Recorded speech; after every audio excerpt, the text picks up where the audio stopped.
Everybody, some people are watching us. The show's got to be on the down low. Don't tell anybody about it. But we are No Excuses on VTWProductions.com and YouTube.com. The favorite show hosts are still. I'm regretting the lack of having a. We need a really crappy voice synthesizer. Is I think what I want to say here. And I'm Volacel, I guess. What? And just for the record, Ari never tells us about his cold opens that he does ever. We've never been prepared for it before in the past. It's just, it comes to me literally as Fern's counting down, and I just kind of roll with it, whether it works or not. Sometimes it does, sometimes it doesn't, and other times Most it makes of the me time it question don't. my existence. Yeah, like I'm sure that there's like a permanent indentation on Fern's face from face palming. Yes, But the doctor says it's we had no serious. excuses. So we had no excuses, and we had to bring you the latest news and commentary on the video games industry for the week. And if you'd like to get involved with the show, you can do so by sending us an email at noexcusesvtw, or you could join us. You could follow us on the Twitter at noexcusesvtw, or you can join us in our Discord server, which is the best place to communicate with the show hosts and other listeners to the show. And you can easily get there by clicking on the link provided in the show description underneath the show archive on YouTube. Do it now. So, on the stream today, appropriately enough, I'm actually going to be playing a bit of 2 Point Hospital, because I love this game. Since I last actually showed it, they've done some work. They've released a whole bunch of DLC and a bunch of free stuff as well. Although some of it is of questionable value.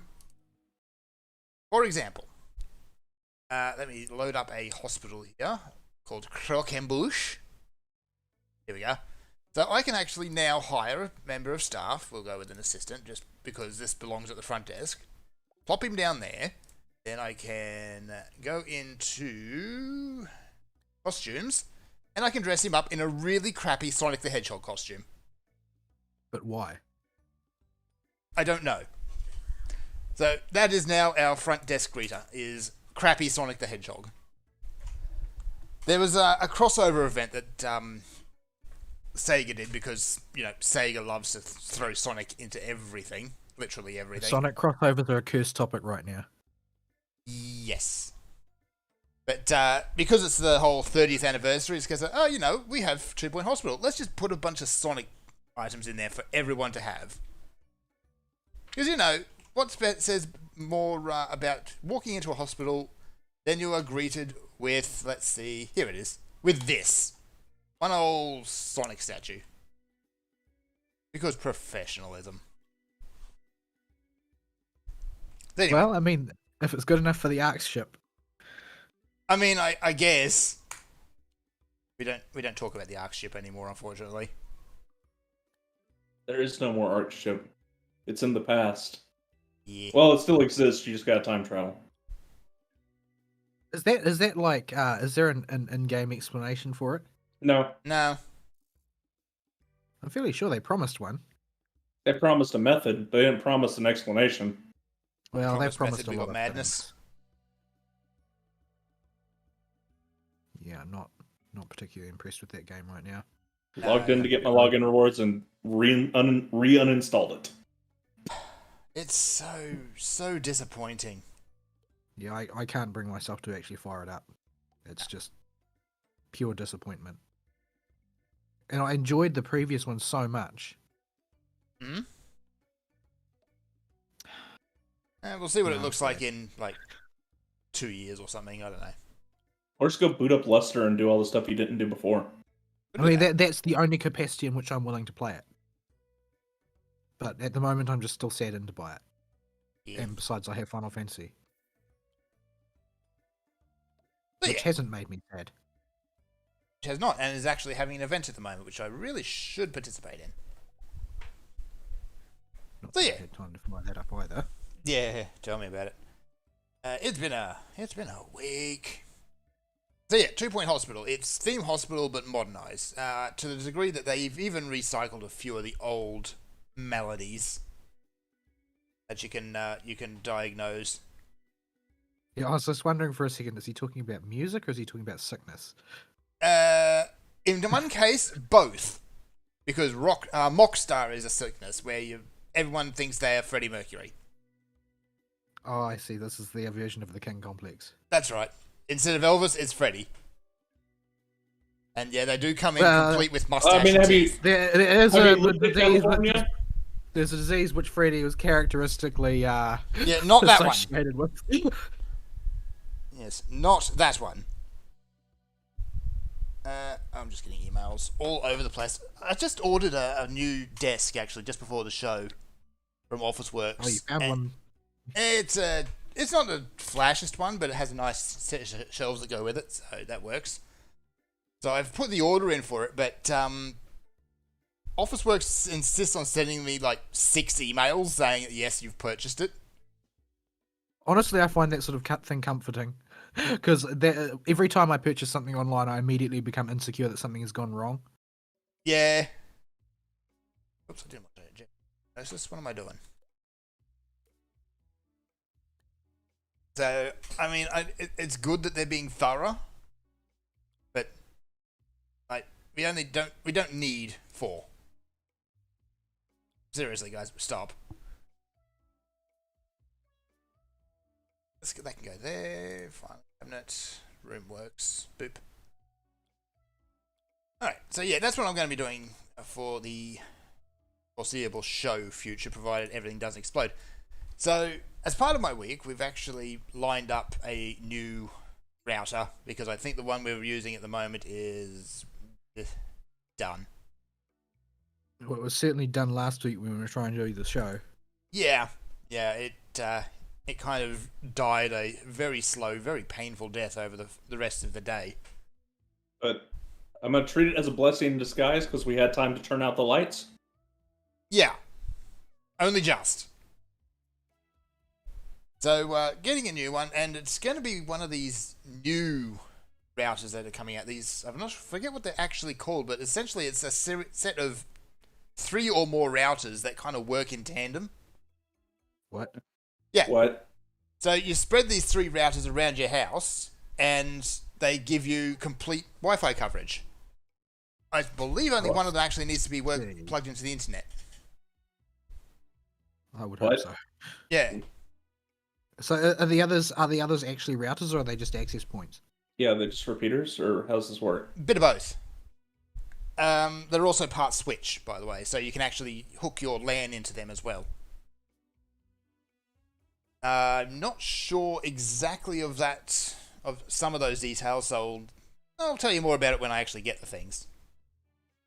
What are your walls in your house lined with lead, or is your house a mansion? It's a large house. It's floor area wise, it's probably about the same size as a standard 2-story house, but because it's all 1 story, everything's kind of spread out. I see. Oh, I guess he does live in a bush house Yes. because he lives out in the middle of nowhere. Yes. So now people in the U.S. when they hear ranch style house, this meaning got changed here. But for U.S. listeners, when I'm calling a bush style house, I'm equating to an actual ranch house, which is a house on a ranch with animals on it. These are not tiny little 1-story houses that you, your wife, and your kid can live in. No. Ranch houses are giant 1-story sprawling monstrosities that eat up a giant chunk of the property. Because you don't need any permits to add on to your house if you live in the WOPs, because nobody will check. Nobody so your house will cares. just grow larger and larger because these houses are generational, Yep. Mhm. and every successive generation will add on another couple rooms. Yeah, if you've ever had to work on or been to a ranch, you'll know what I'm talking about. But yeah, it's not. It is a large house, but yeah, it's just very spread out, and yeah, because the routers we've got are kind of older, they're just worn out basically. So yeah, But also, the wireless protocols will be less robust if it's a really old router. it's also one provided by Telstra, so Oh, well, I mean, There you they go. might as well have sent you a dry sponge in the mail. I mean, it would have been about as stable. I get away with doing this. Yeah, it's going to be a very cramped ward. There we go. So yeah, we'll see how that goes, and hopefully this thing, struggles along until such time as it can be replaced. Although I found that appliances like routers in particular, they know when they're being replaced. And they will make your life an absolute hell until such time as you get rid of them. Yeah, they resent having to leave the stage. As for games, I haven't had a whole lot of game time this week. But I have actually gotten to play Hades, which I am thoroughly enjoying. I liked it very much, and then I hurt my wrist playing it. Yeah. I can easily see that. I'm still getting my head around exactly how the dash works, like if it's got any iframes or not on it. I don't think it does. It's been a little bit since I played it. I don't really remember. Yeah. So I think it depends on the type of dash you have. yeah, like usually I'll just have the default one. Yeah, that one's garbage. Replace that. It is poopy because it doesn't do anything. It dashes and that's it. Yeah. But, That game is hard to remember because I can't remember what parts are part of the core game and what parts are part of the game because I would just give up a run because I didn't get something that was appropriate from one of the gods in the right slot. yeah, I've found Also, you play that. like billions of games like that. I have had runs where you kind of get in there and like the very first boss god that turns up right when you start is Dionysus. I like his dots, but no. You need to have like the shield and a billion things of synergy to go with Dionysus to make him really work. Yeah. The ones Maybe they buffed him, but he's been pretty bad every time I've seen him pop up. Yeah. The ones I really like so far is Ares, because he does this sort of Damocles thing, which is quite good. Well, Ares just gives you upfront payoff for the most part. Like, you know what you're going to get with him. Yeah. You get killing. Athena, because deflection is ridiculously good in certain situations. Athena has 2 upgrades. The dash one in particular is busted, and she has another. Oh, her god power, the super move, is busted. Okay, I haven't used her super move yet. It just makes you invulnerable. Okay. So Don't they you all can do sit that? down. Not all of them. Okay. Yeah, like one of them just. I think Zeus just calls down like lightning and stuff. I can't remember what they all do. It's been a bit. Yeah. But Zeus is the most busted one. Yeah, Poseidon, you go invulnerable and then you just get the zoomies and make everything soggy. Moist. It doesn't seem to do a whole lot of damage, but you're not dying while you're doing it, so... His thing is knockback, and I can't really get it to work ever. He has a couple that are good, though. Yeah, I'm wondering, actually, if you can stack him with the shield, because the shield is also all about knockback. Well, it depends on which shield you use. Oh, Aegis. Just the default when you start out. Oh, okay. Because I've gotten some fun just bouncing enemies off walls with that. But so far, I haven't really used the sword. I've tried it, and it's just kind of no. It takes a bit to get used to the sword. Yeah, I've gotten a lot of mileage out of the bow so far, though. I hate the bow. I do like the bow. It takes you got to set yourself up though, because you do need to hold still to use it properly. You want to use those I power would shots. say that it would be more specifically, you need... The bow is not compatible with a lot of gods that might decide to show up and help you. Yeah. You think Artemis would actually have all these bow upgrades, but she doesn't. Well, Artemis is a crapshoot. Yeah. Like, At least phase Artemis is.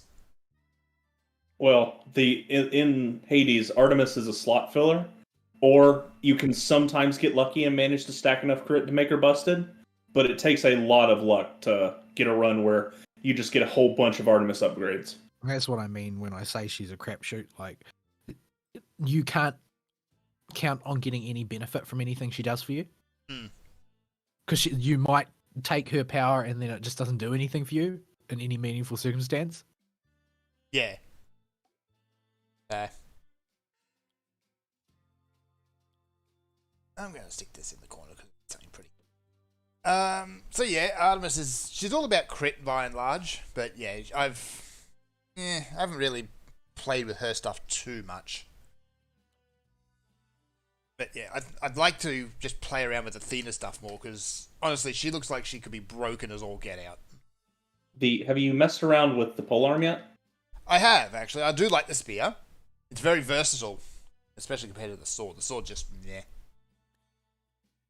But, The polearm is far and away, I think, the easiest weapon to use, but one of the more fun ones when you get the variants that allow you to mark stuff. Mm-hmm. Yeah. And then there's the fist weapons, where if you just want to go ham and do a ton of damage and have no defense whatsoever. Just do all of the punchies.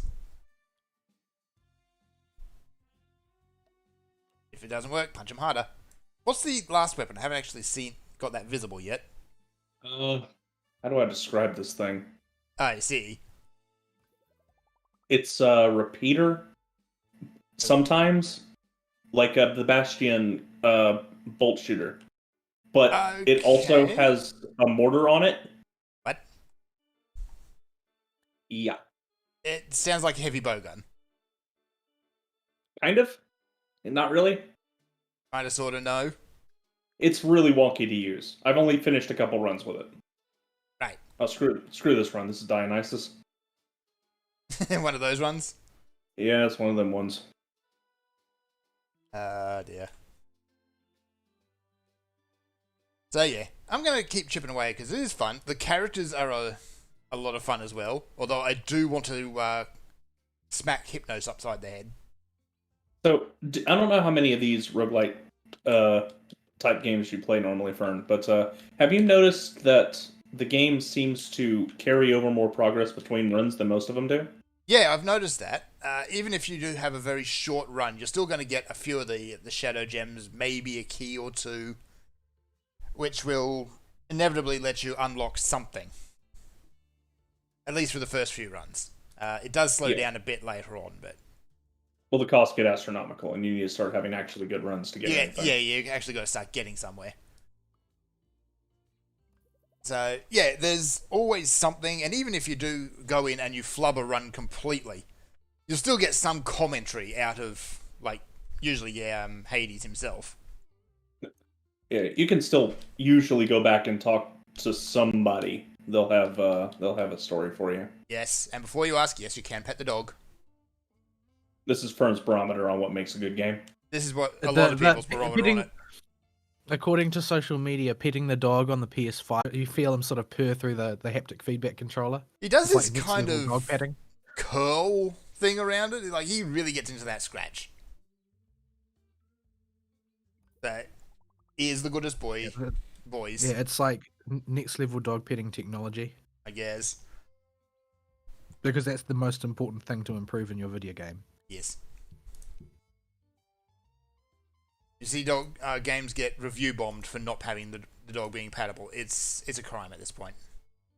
No excuse. I like Productions.com.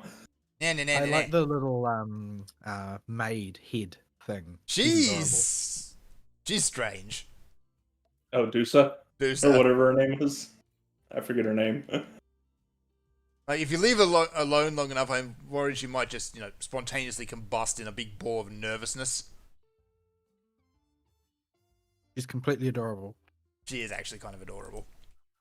You can't talk to her for very long, though, because you start a conversation, she immediately says something and runs off.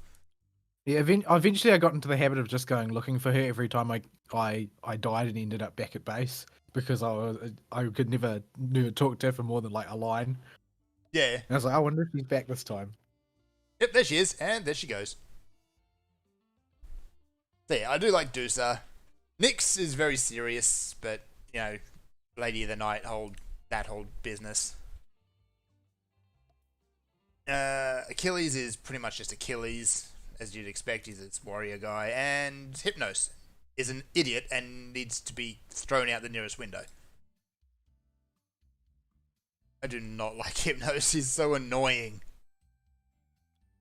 He's not even awake half the time. But he wakes up every time you get near him. So yeah, I'm going to keep picking away at that because it is good fun, and it's the sort of game you can pick up and just play for half an hour and do a run or two, depending on how good your run goes. My runs never go well. You know what this hospital needs? A fully kitted out arcade.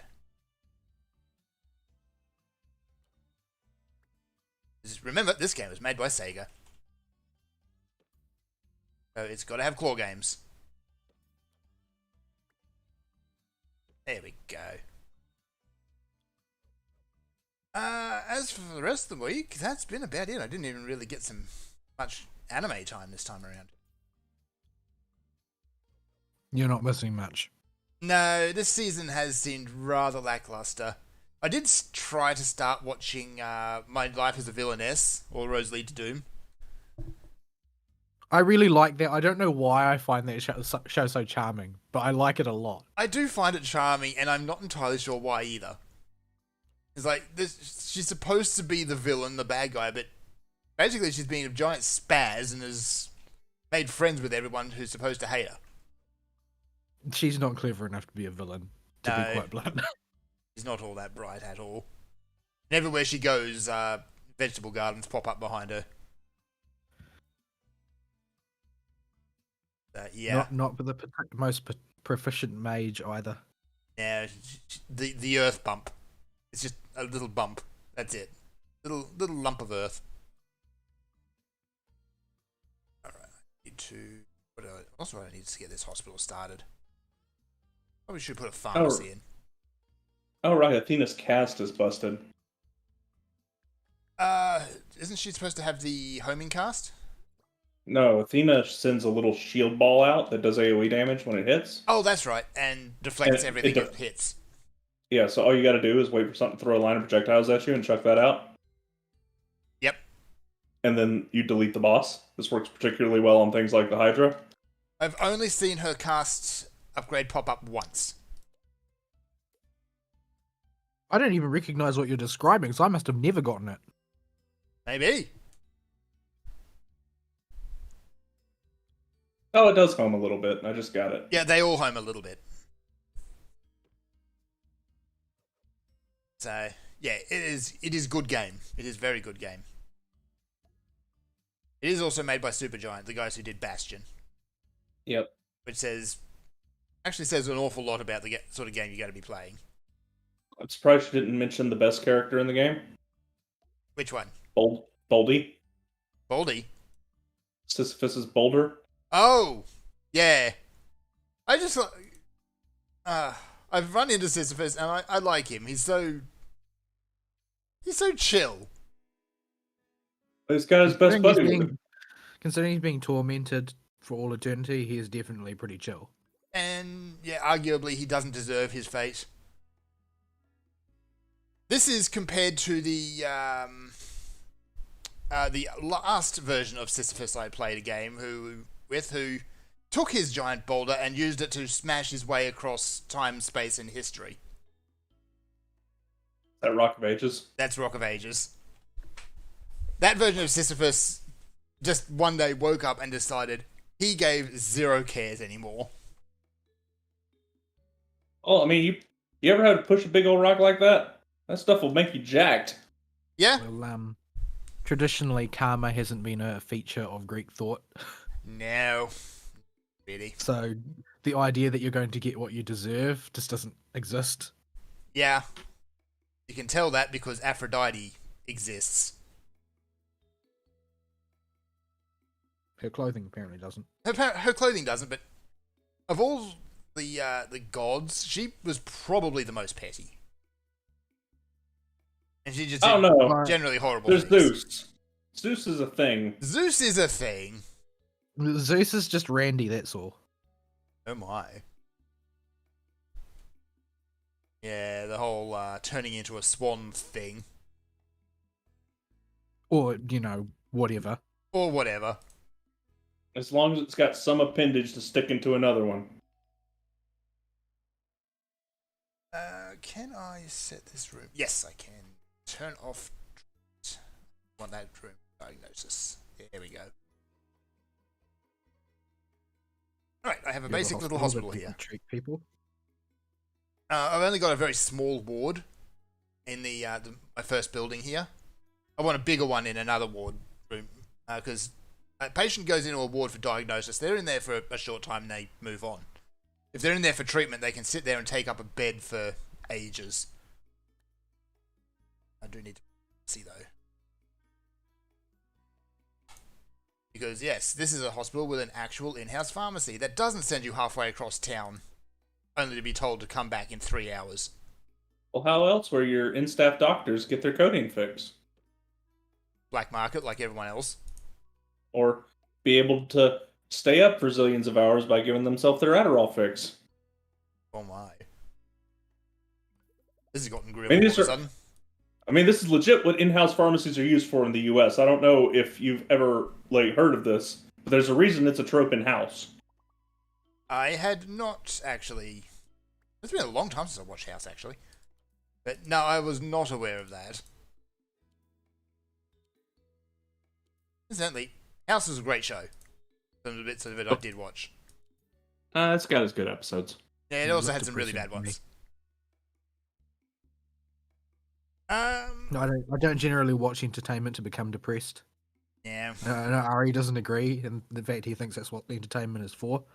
But It's called entertainment, not depression. So yeah, I'm going to leave my week at that. I have not really done a whole lot this week. At least not a whole lot nerdy. So Vol, what have you been doing? well, I can't really save you there because I don't have really much else to talk about either. I've more or less finished the FGO event. There's still a few bits and pieces to do, and I haven't cleared the shop. There's still monuments in there, but I've more or less done everything, I think. Although it was, I only did the final big chance quest today because I wanted to wait until I had all my seals available in case something went bad. Which it will. Because you have to bet 50 million QP to do it. That's a big number. Even by QP's standards, that's a big number. Yeah. The quest ain't too bad with the event CE, but it's that's a scary number to lose. It's much easier than the previous one. Yeah. Like the one with Merlin was brutal, but there's an unmarked debuff to attack power in the final one. Probably because they didn't want so many butthurt people losing and and losing all their QP. But yeah, they purposefully made that one easier. It's pretty clear. So I didn't have too much difficulty with it. But you can't really know that since it's not the debuff is not listed. It's just that nothing hits as hard as it should. All of the damage that you receive is only, probably about a third to a half of what it would be under normal circumstances. So you don't just get whomped the moment that they hit Noble Phantasm. You can actually tank them. But yeah, so overall, I don't think that it was story-wise. It wasn't quite as well put together and hefty as the previous summer. But that previous summer had the advantage of hooking into the Lost Belt story because the whole point of it was basically that BB is BB, and so she loves humanity, but she loves humanity by tormenting them. All of her plans are always for the good, except they go about it in the most distorted possible way. And the whole point of her keeping you in Hawaii for eternity was because she knew that you would have to go through the Lost Belts next. And knew that it would be a psychologically destructive process. Oh, that's so. Everything that she did was just an attempt to keep you from harm. Although because she's BB, she can't do anything in a normal way. But in this case, it's just so Musashi was in the desert and she had some food, but no pot to cook it in, and then she found a Holy Grail. So she decided she would make some rice. In the Holy Grail. Yes, in the Holy Grail. Oh my. And everything else that happens in the event propagates out from that decision. Oh, I'm So, not sure exactly what could possibly go wrong with that. Yeah, you make her promise never to do it again. Everything is okay. But yeah, so it was an okay event, but the main benefit of it is the ability to make a lot of QP, like a lot of QP. Like I've made about, I think during the course of the event I have earned about $500 million, about $500 million, I think. But I've spent a lot of it as well because I skilled up Lambda all the way to 10-10-10, which cost quite a bit of QP. Although that paid off because she was an almost perfect DPS to use for the 50 million QP big chance event. I see. So that worked out really well because you really do need to get rid of the only tough part about that quest is that you need to make sure that you get rid of Arjuna as fast as possible because he does have status death on his Noble Phantasm, and if you are really unlucky, you will just get wiped out by it. So you've got to put him in the ground. But yeah, so that's more or less done for me right now. I don't even know what's next. What is coming next? I hadn't actually thought beyond summer. Battle of New York and then Oh, Space no. Star. Oh no. Oh no. Oh yeah. Yes. Why it have to be that? I Is there at think least a break first? I think there's maybe a 1 week one. We go right into it, I think. Can't we have had Onlyland first? I suppose they can't really because there's no Halloween event this year. So there's only the rerun of last Halloween. Oh man, really? So we have a triple points ladder backed onto a mission quest, backed onto a lottery event. Mm-hmm. Why would they do this? Because they hate you. But they love your I have to say I don't really like the Neurofest style events very much because the challenge matches I just find extremely frustrating. It's lucrative to do them because you get a summon ticket for every one that you clear, but they so brutally difficult.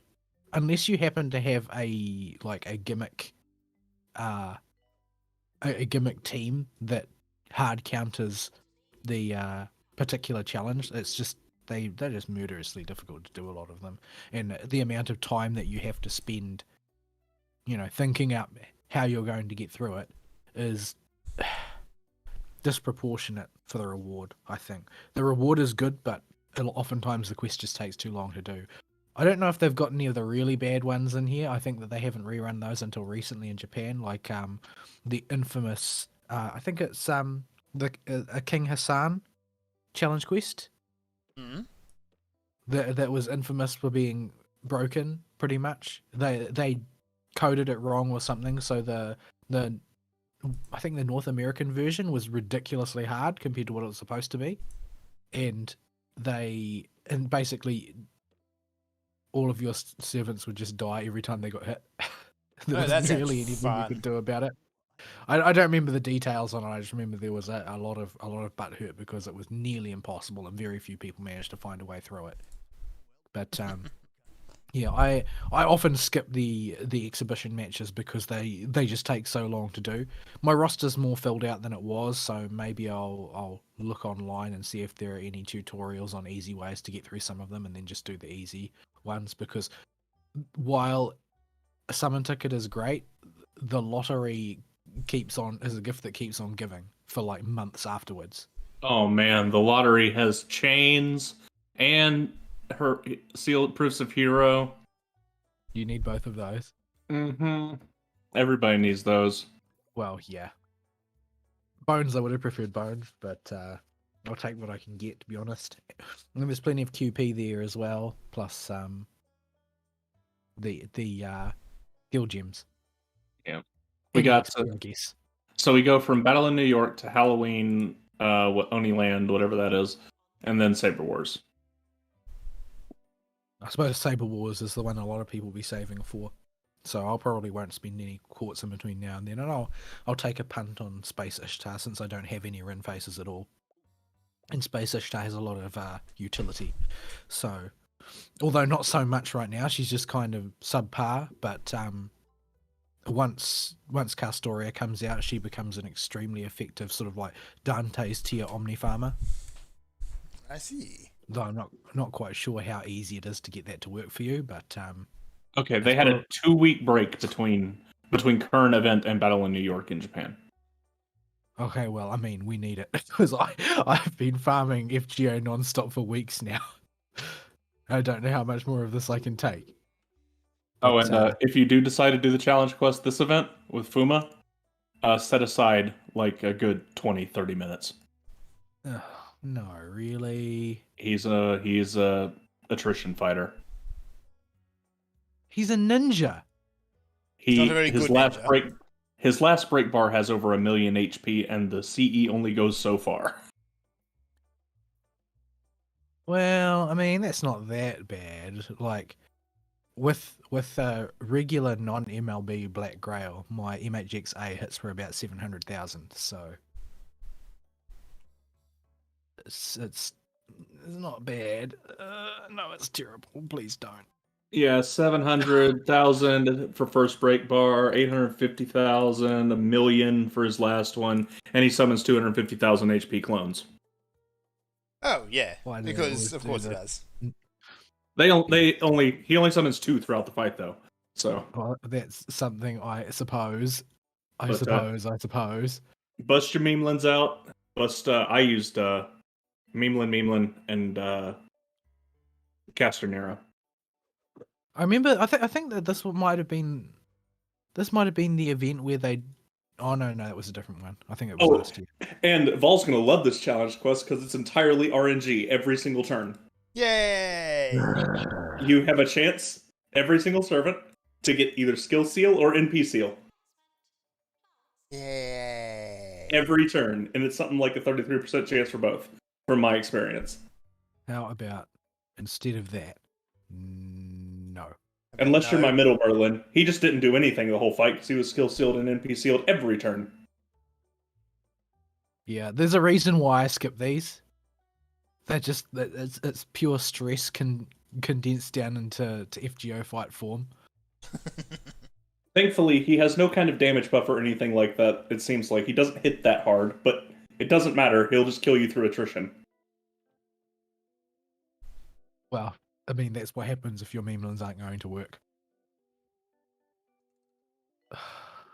I dread Nerofest every year. I dread it because it's so lucrative and yet it just never pays off. Like I think that I might just nix all that and skip it in favor of the lottery because you know where you are with the lottery. Once you come up with a couple of good farming teams, you can just lottery all day long and build up a huge reservoir of EXP that can keep you going for the next 6 months or whatever. Like it's the exhibition matches are just stress. I don't know. Maybe there are some that you can 3-turn if you've got the right team. If there are any like that, then I might do them. But I don't like having to just fight for half an hour. Like I've done these before. Like I've gone through them. I just grit my teeth and went through them. But there were some matches that would take me like 70 turns or whatever to do. Like the Parade of Hassans I did. That was a freaking nightmare because I don't have Medea Lily.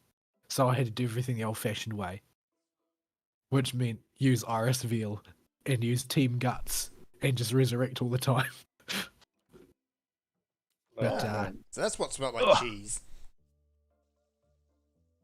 Oh no, I totally forgot Space Ishtar. Her banner has an America representative.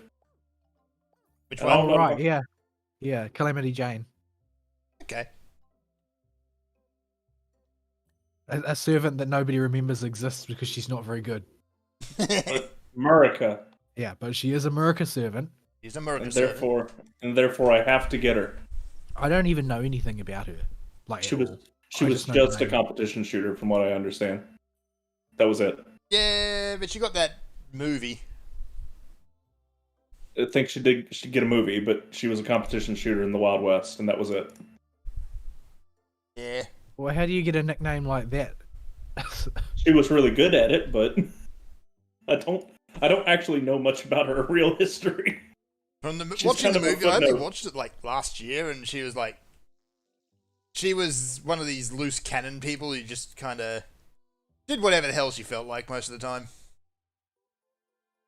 Well, According to Wikipedia, she was involved in. She was sort of long-term involved in conflicts with the Native Americans. so was everybody in the Wild West, though. Yeah, but she made a name for herself shooting Indians, basically. I'm just gonna keep my mouth shut. Yeah, that's a good idea. She's even got a cheerleader aesthetic going on. She's a magical girl cheerleader. I see. That makes absolutely no sense. It's really unclear how much of this is sort of like self-proclaimed and how much of it is actually true. I can believe that. Because it seems that there are some witnesses who say that she was never involved in anything. She just said she was.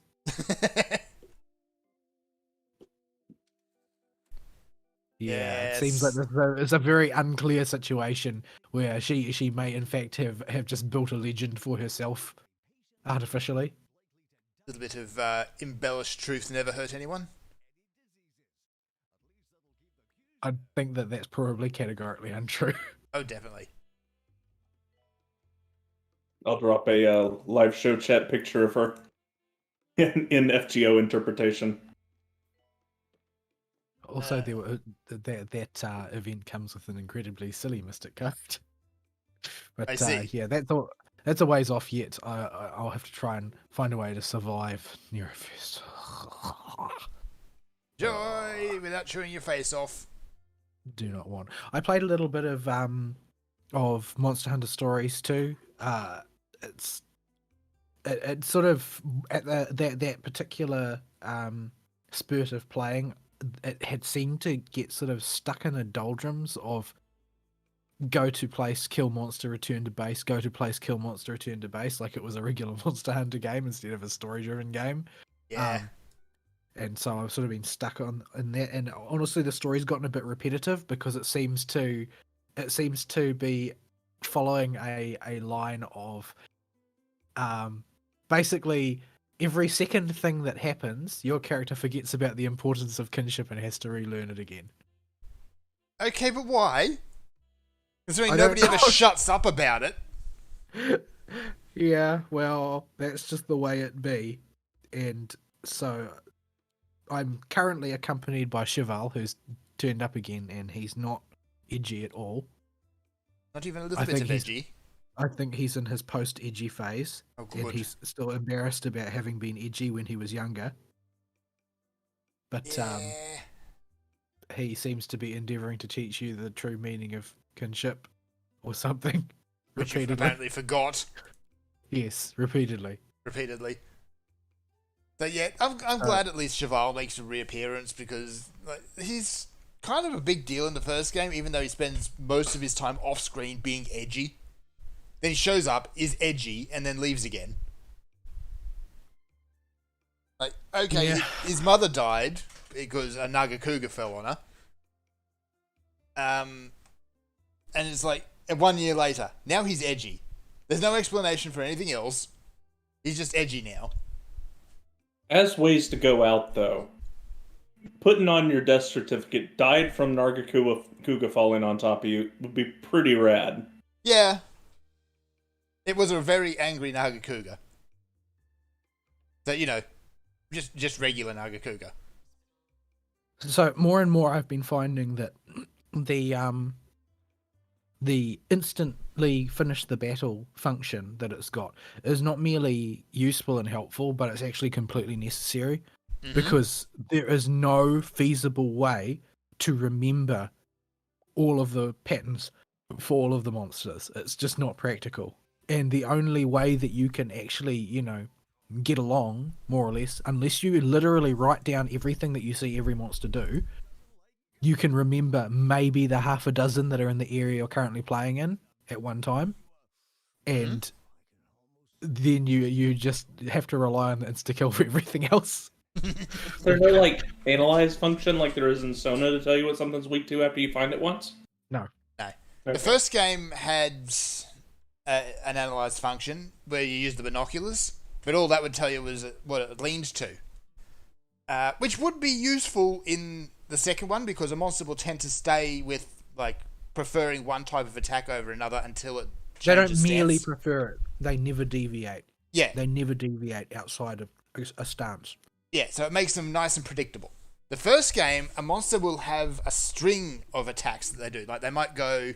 It's usually a string of 3, so they might go tech, power, and things like that. But then you have a monster which might have a lot of abilities, like Catch a Watcher, which would just completely screw up its rotation. So you couldn't rely on it. But you can't see anything except its nose. And Majora's Mask. Its nose is hypnotic. Don't look at the nose. Just think, it's got Majora's Mask. But yeah, so normally it's something like for Ivory Lagiacrus, which is currently my bugbear because I can't insta kill it. It's the Very only one that I Lagiacrus. can't. It's normally a speed monster, but when it becomes enraged, it becomes a power monster. So you've got to change what you counter it with. Yeah. And when it's charged with electricity, it becomes a tech monster. Yeah, I like how they've got... There's a couple of monsters that will change their stance to all 3 during the source of the fight. Like, Zamtrios is the first one that does it.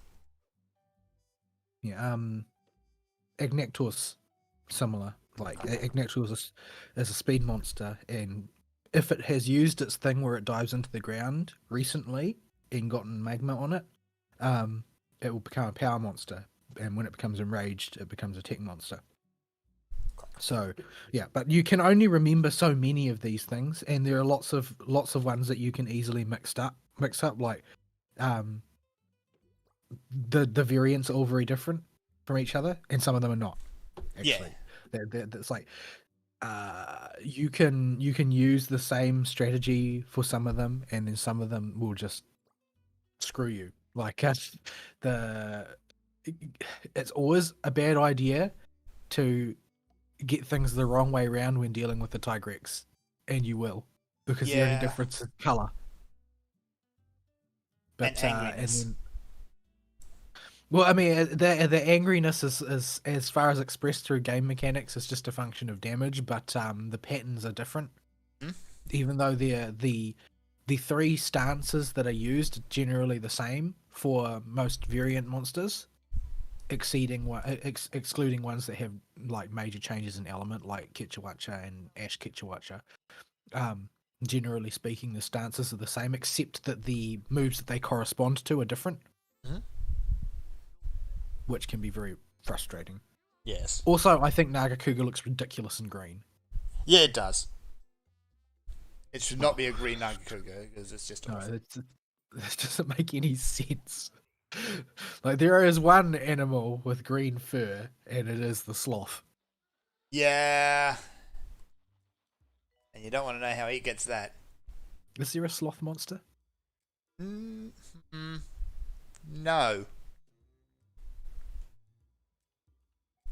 Actually, hang on a sec.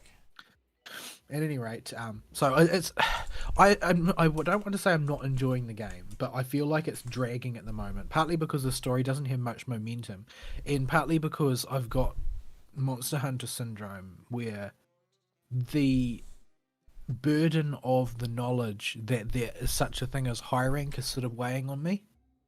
Yeah. And so I've got this sort of, no matter what I do, I've got this nagging feeling at the back of my mind that anything that I do that isn't rushing to the end is wasting my time. Mm-hmm. And I don't like that feeling very much. Because what I would like to do is to be able to, anytime I feel like it, just settle into a grinding loop and grind things. But there would be no point, because those things might not be high rank or whatever. I don't know how the high rank system works. I just know that people speak of it as though there is a high rank and a low rank in Monster Hunter stories. So I'm constantly sort of suspended in a position where I don't know at what point it is reasonable to deviate from the path. So I've got some areas of the game which I have farmed into oblivion because I happened to have time on my hands at that point, and other parts of the game where I've rushed through and looked at almost nothing because I was at that point thinking about getting toward the end of the game so that I can get to the sort of post game and start like hunting monsters the way I would in Monster Hunter. Yeah. So the motivations are very sort of confused for me at the moment, and that it's been compounded by the loss of momentum of the story now that it's gotten stuck in this learn about the importance of kinship loop. Yeah. Which is basically what Because the whole first game was all about. I've been avoiding watching media regarding Monster Hunter Stories 2 and the monsters that you can get and where you can get them and the teams and strategies and things that you can use. Like I've been more or less avoiding that because I don't want the impulse to think about those things to contaminate my experience. Mm-hmm. But it's sort of something that's ever present in the back of my mind, is that there is this whole part of the game that doesn't open up until you are done with this sort of front loaded thing, and I feel like the game is trying to slow me down from getting there. Like at the moment you don't even have like a clue what you're doing at this point. Like this is what I mean when I say the story's lost momentum. You've gotten to this point where you've met the monster that's making the big holes in the ground and causing the rage raid monsters to appear, and so you know that there is a monster out there that is not, it is not Razewing Ratha that is responsible. It is this other creature that you've seen, or at least seen part of. It's not really clear, and you don't know anything about it. Nobody will believe you that it exists, and you have no idea how to find out more about it. Cheval shows up and saves you, and he's like, I'm hunting a Nergigante. We should go do that. And you're like, well, I honestly don't have anything better to do. Except for find this, whatever the hell it is. Well, I mean, even if you try, you don't know how. You have zero clues to work with, other than, oh, well, there's this legendary village, and they have a fresco on the wall of their sacred place that they can't get to because now there's a Nergigante in the way. That's convenient. Or something. We've gone after this Nergigante multiple times now, and there's always been a different rage raid monster waiting for us. Like one time it was an Estelos. One time it was a Brachydios. Like I have not managed to actually find the thing yet, and it just seems to be, oh well, we will encounter a new monster attempting to find the Nergigante, and the main character will rush to engage it without thinking, and then Cheval will sigh, help you defeat it, and then give you another lecture on kinship. And, it's just very, very frustrating. Yeah. But yeah, there's a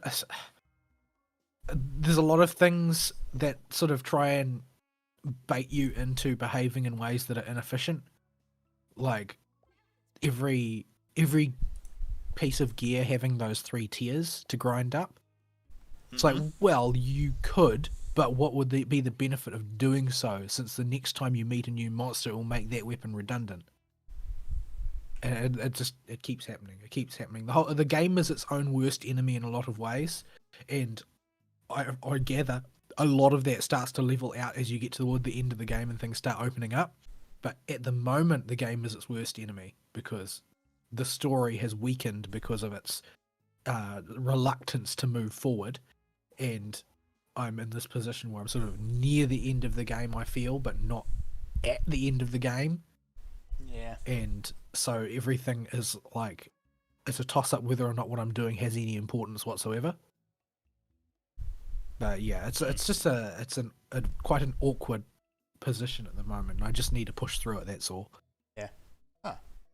So I'm just getting a little bit distracted here because there's a disease in this game that is added that I never actually saw before.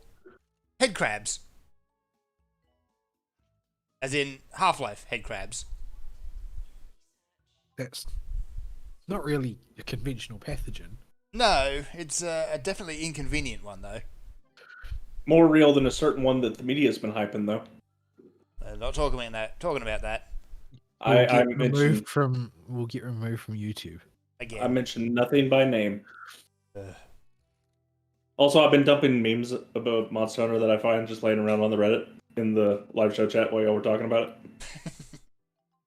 Because I'm out of the loop with stories. Honestly, you're not missing that much. It's a neat I mean- game, but yeah. I have it, I just ain't played it. Not that I can right now, my Switch's AC adapter broke again. How do you go through so many of those? I'm starting to wonder if it's the outlet it's plugged into that's causing problems during storms or something. Are they burning out? It has no ground. I have no idea. This is the second AC adapter that died on me. American plugs not have ground built into it?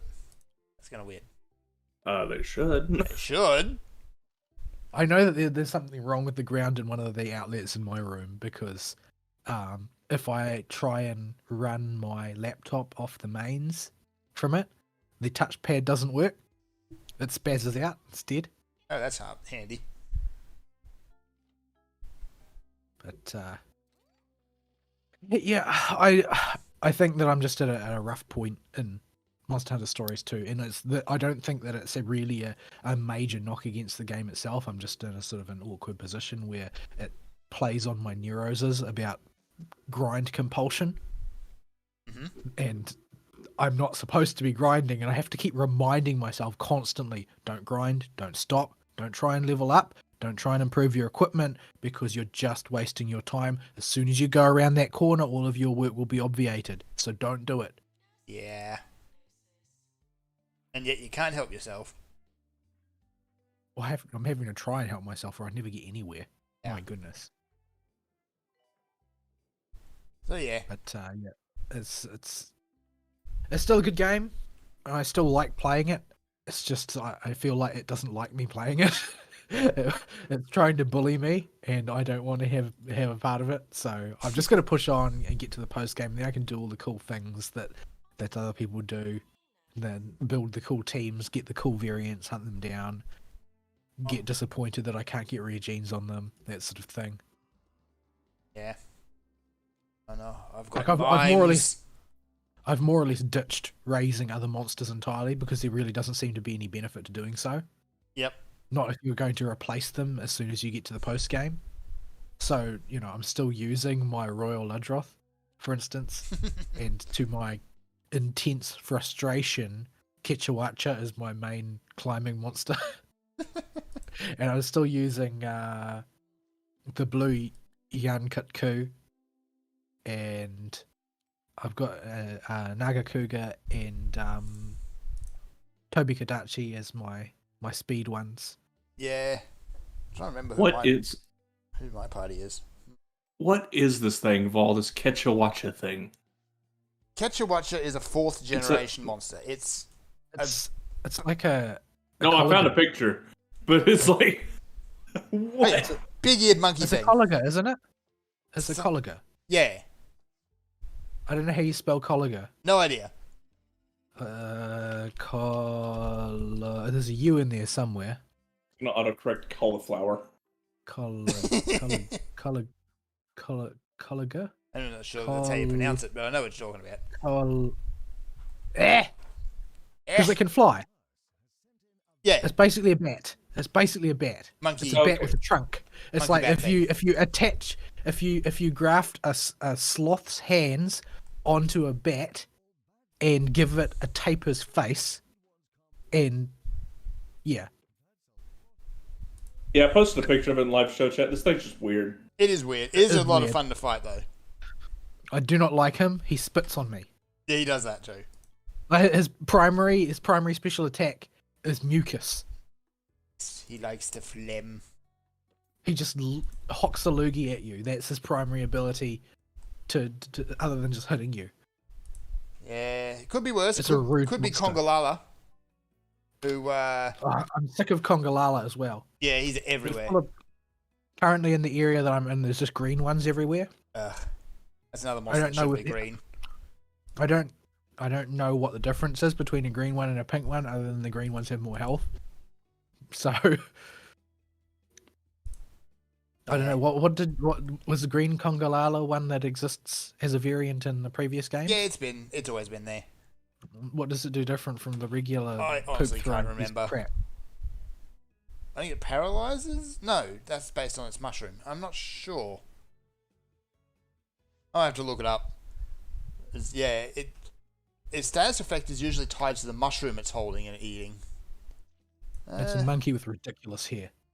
It's got ridiculous hair, it's got a big bare butt, and it farts on you. Yeah, I did get an egg for one, and I felt bad about it because I was like, oh, I don't want this. Why do I have to be this? Because I've got monsters that are cool, like I've got the Ivory Lagiacrus and things like that, and I've got a Black Diablos egg and I've got lots of cool monsters, but it's like, well, I could use it, but I would just have to level it up again.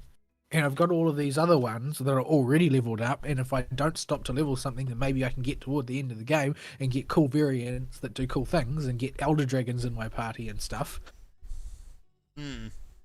I've been skipping most of the mission board missions, the hard ones particularly, because they're not kidding when they say hard.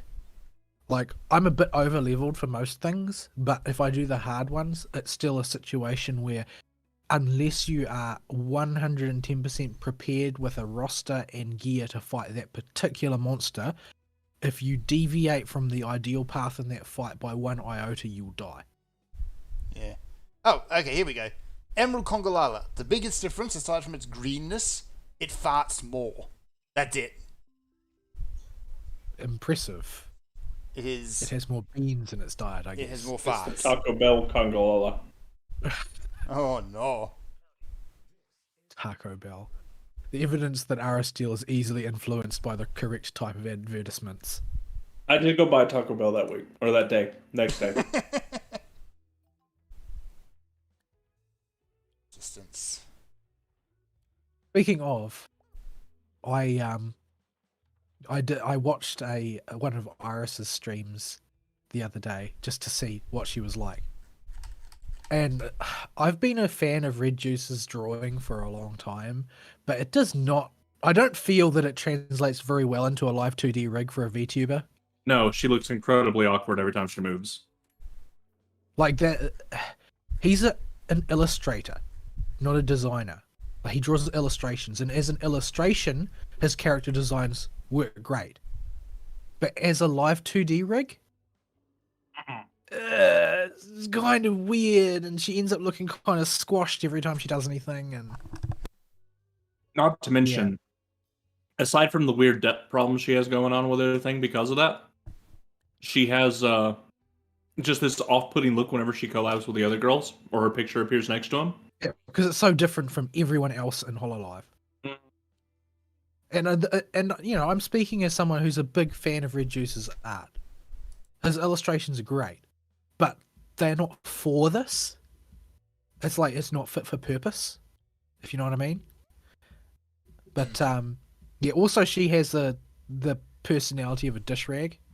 Like, she doesn't know anything about video games, and she's just kind of a bit flat. But she also is still in that trying too hard phase.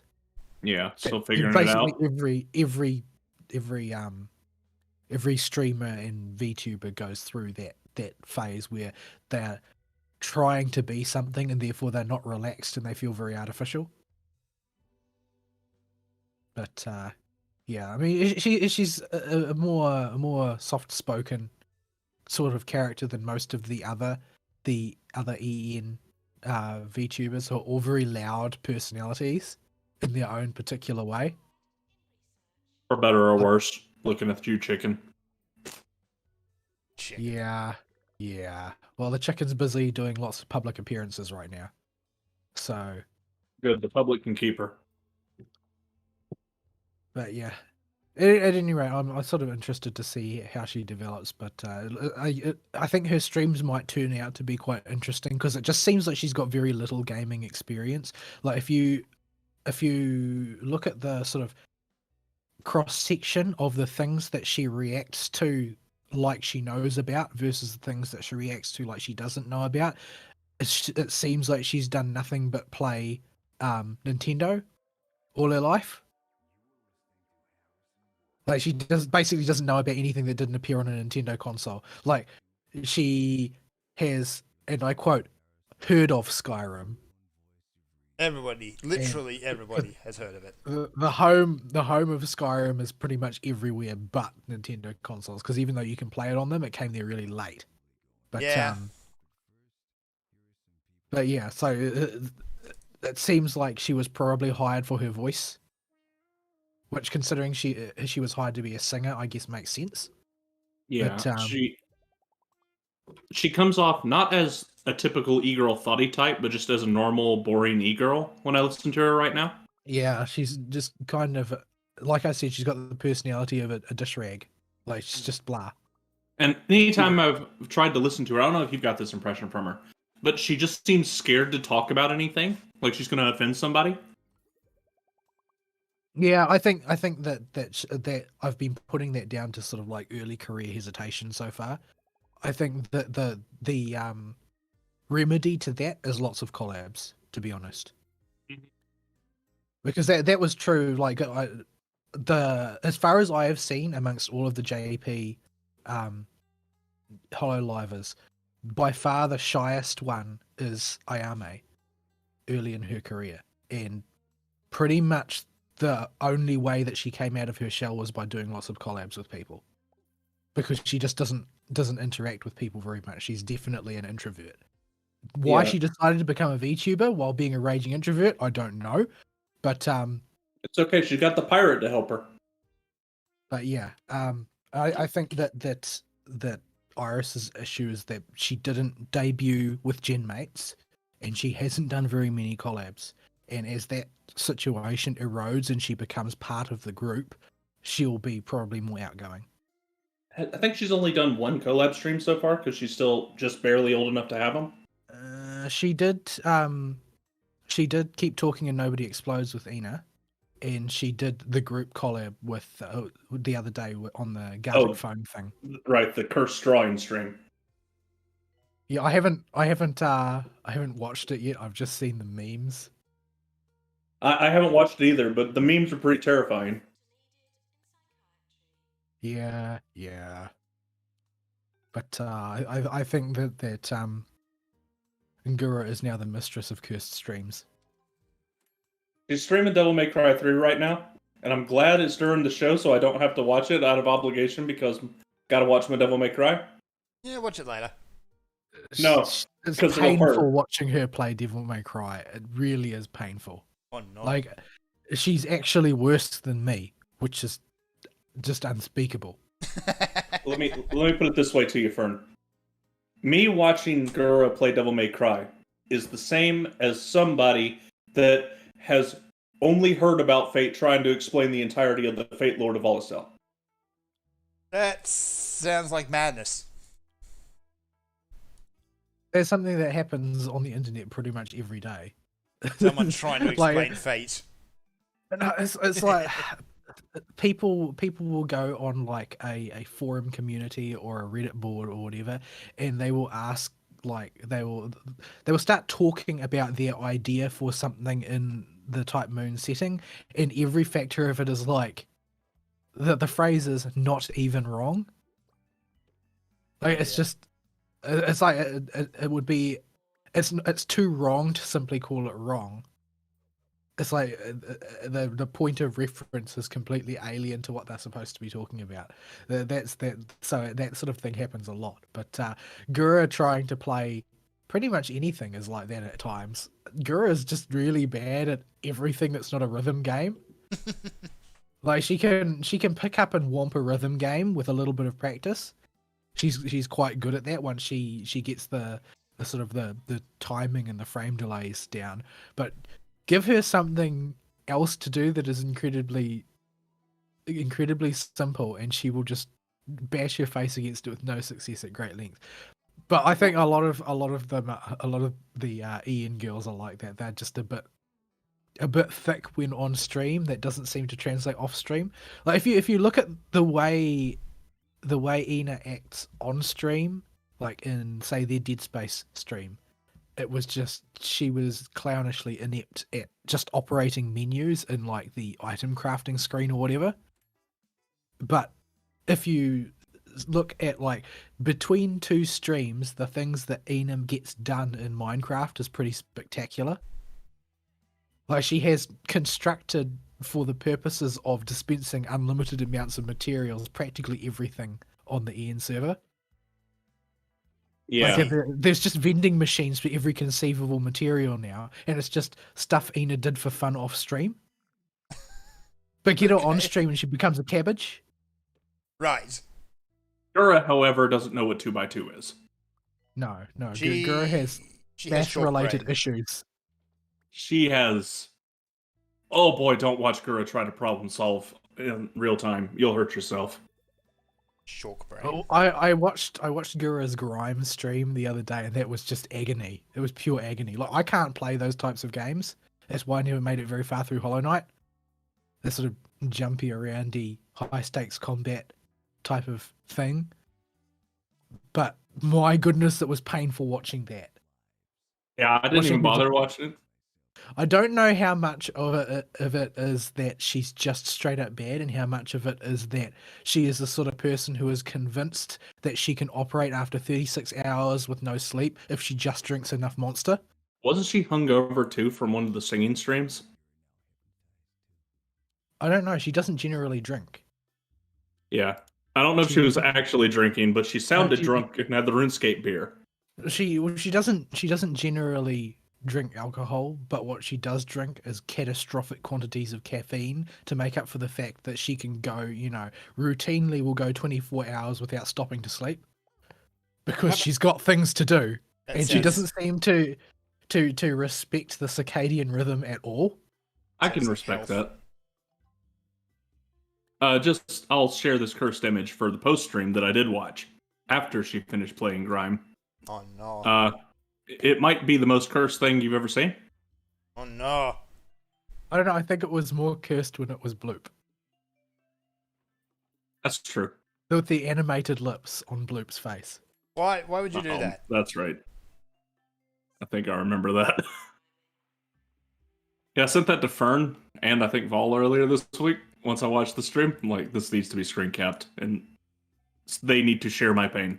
Well, they were having a discussion about accents, and the chat accused Ame of having a Valley Girl accent, Yeah, and it ended up spinning off into Gura trying to make herself up like an an Instagram or TikTok makeup beauty. Yeah, makeup tutorial person, which I gather is a significant portion of the content on those services. Oh yeah, those Right. there's the makeup tubers who are just huge. I'm not sure why they always I look mean- like some sort of overly painted fish when they're finished, but still. I mean, you talk about women complaining about objectification of women. Like 70% of Instagram's user base are women who are purposely attempting to objectify themselves as much as possible. Yeah, Well, but we what don't did talk about Sargon that. say this week? My experience with having a 12-year-old daughter is that all women are complete jerkwads to each other to stay family friendly. That's sort of like it's a standard maxim of female interaction is that women tend to be extremely cruel to other women because they Yeah. don't settle into natural pecking orders the way that men do. Usually a group of men who don't know each other will organize themselves naturally into a hierarchy, and everybody will just be okay with that, generally speaking, provided there's no like additional sources of animus. But women will constantly harass each other, and they will constantly bicker until there is a very vicious and very unstable pecking order established, and it tends to end up with acrimony more often than not. It's not it's sort of like a generalized maxim. It's not like a commentary on specific interactions between specific people, but that seems to be the case. Is that the hierarchies amongst women are less stable, and they constantly test the waters with them because they see the social network sort of structure as being the way in which action takes place, the way in which people operate is by means of social interaction. Whereas men tend to just like do stuff and the results will speak for themselves. Yeah. At any rate, this is an extremely long and tangential my week to make up for the fact I didn't really do anything. And I don't know that that's liable to change in the near future. I hope it will, because there's a lot of stuff I want to do. I want to finish the story in Monster Hunter Stories 2. I want to play some Final Fantasy 14. I want to put down my phone and stop farming this FGO event. My goodness, it's carried on for so long now. But yeah, I'll leave it there. All right. Because the Blizzard thing is going to be a big, long run thing, we should probably do it after the break. So I'll just blitz through my week really fast because there ain't a whole lot to talk about, despite having a bit of free time this week to do some video gaming. Okay. So I'll go fast. First, Axiom Verge 2, don't play it. It's bad. I mean, I can sit here and go more detail than that. I'm going to go into a little bit more, but there ain't much more to say. It's inferior in almost every single possible way to Axiom Verge 1. From the map design, to the way your abilities are laid out, to the story, to just character movement. It all feels way worse, and it's buggy as all get out.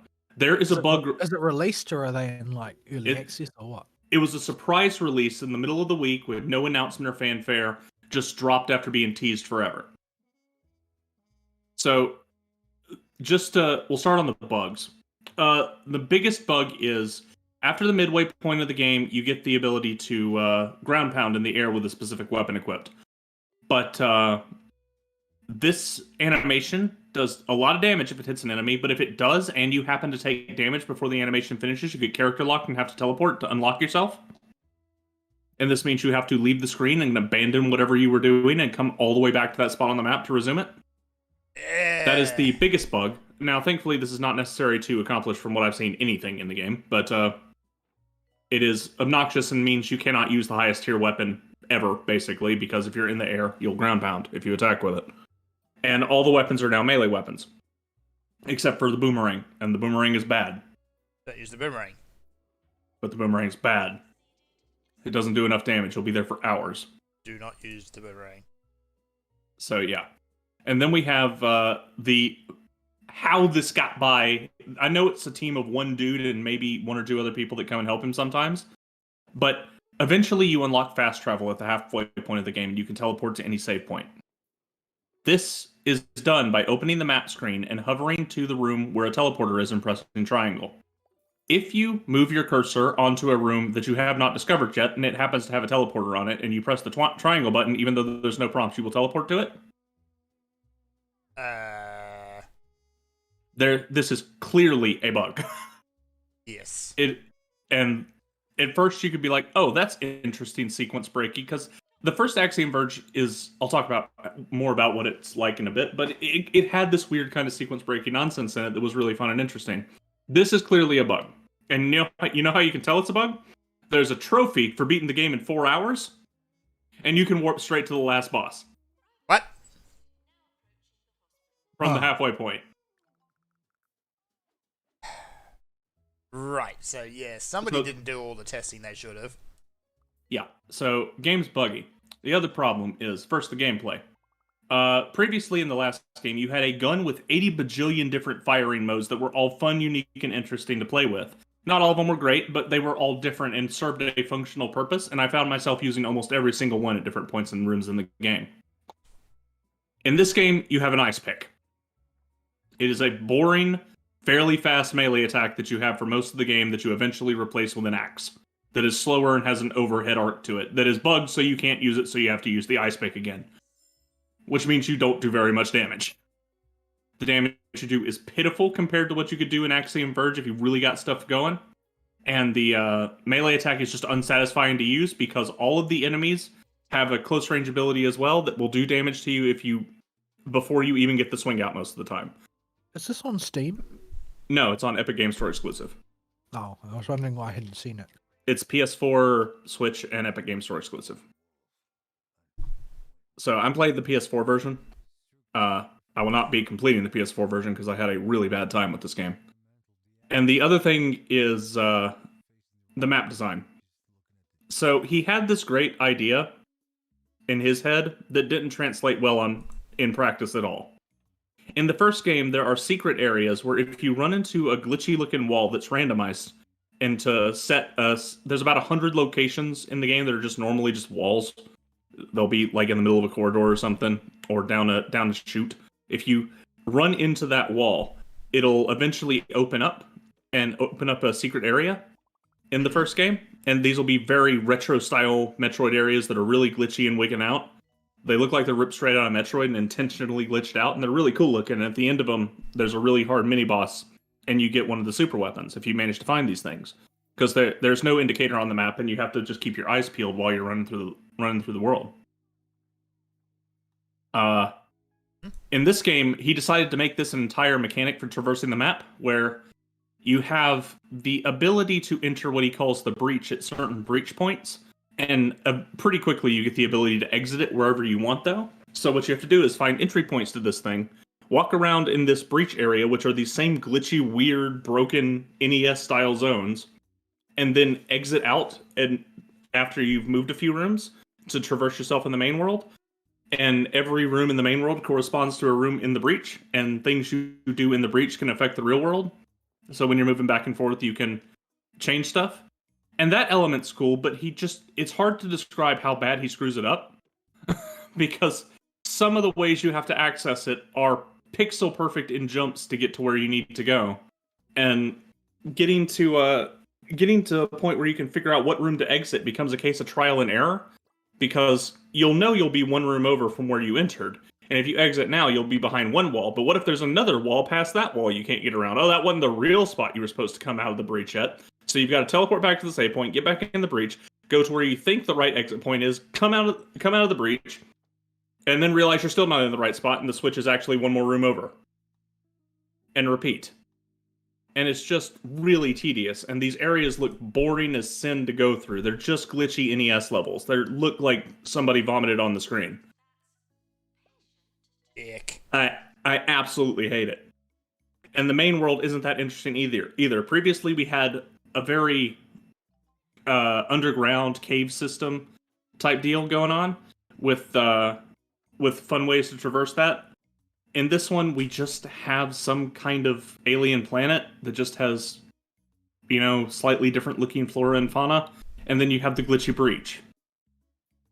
And it's just not nearly as interesting. Underground, we had like a whole cave overrun by plants and stuff, and then you had a whole area that was interlocking caves that opened up into a more open and outside area in the other one. So you'd be going in one set of caves and coming out higher up in the open area, and then you'd go into another cave and climb up it for a bit, and you'd be even higher in the open area. Just cool little world design stuff like that. In this game, it doesn't really have any of that. You got your snowy area, you got your underwater area, you got your forest area. It's really boring. Nobody likes it. Well, I don't like it. I don't know what everybody else thinks. So the world design's a step back, and the level design is just bad. In the first game, the game got its notoriety because it would do things to subvert conventions of the subgenre in a fun way. But it, you would see a place where it looks like you will get the morph ball or the ability to crawl through, for instance, in the first game. And instead, you'll get a remote control drone that you can send through it. Stuff that you just didn't normally expect. Or you'd see some place that's way too high up for you to normally get to, and you'd eventually unlock the ability to throw a little ball out to attach a point to the ceiling you were at that you couldn't quite jump to, and you could switch places with it. So you could swap instead of double jump. Stuff like that. This game has a little bit of that, in that it just recycles the drone again, but it relies too much on going back and forth between this breach area. So none of the puzzles get very in-depth or exciting, and his power-ups are not nearly as inventive. Like, there's one power-up in the previous game that lets you literally walk through any set of blocks that was 1 block thick. You can just phase through it if you just press and held running against it for a second. Okay. That was a cool and interesting way to get into what was previously just the walls of a area. You'd see these little corridors running inside the walls and think they were just a wonky way to decorate the geometry, but no, that turns out that's actually a crevice you can totally run and walk inside as soon as you get that upgrade. None of that kind of cool upgrade stuff's here.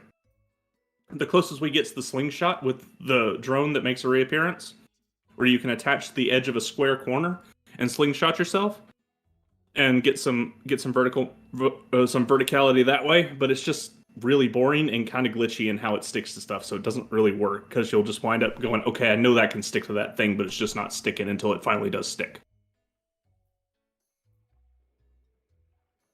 So, I do not recommend this game. Its story is really bad.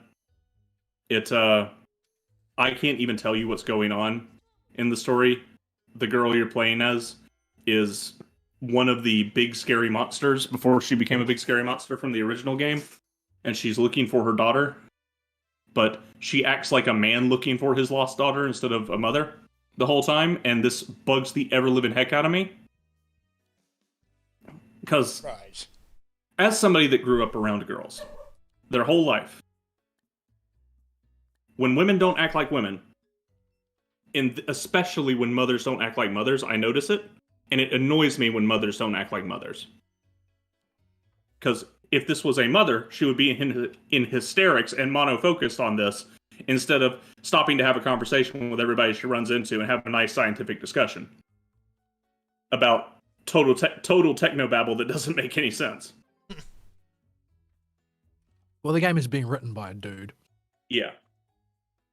So, yeah, it just it doesn't work, and it just relies too much on the namesake of the first game. This feels like it should have had nothing to do with the first Axiom Verge, and he should have just realized his great idea on paper with the breach wasn't going to work as the main sole gameplay mechanic, and that he should have just shelved it and made a proper sequel instead.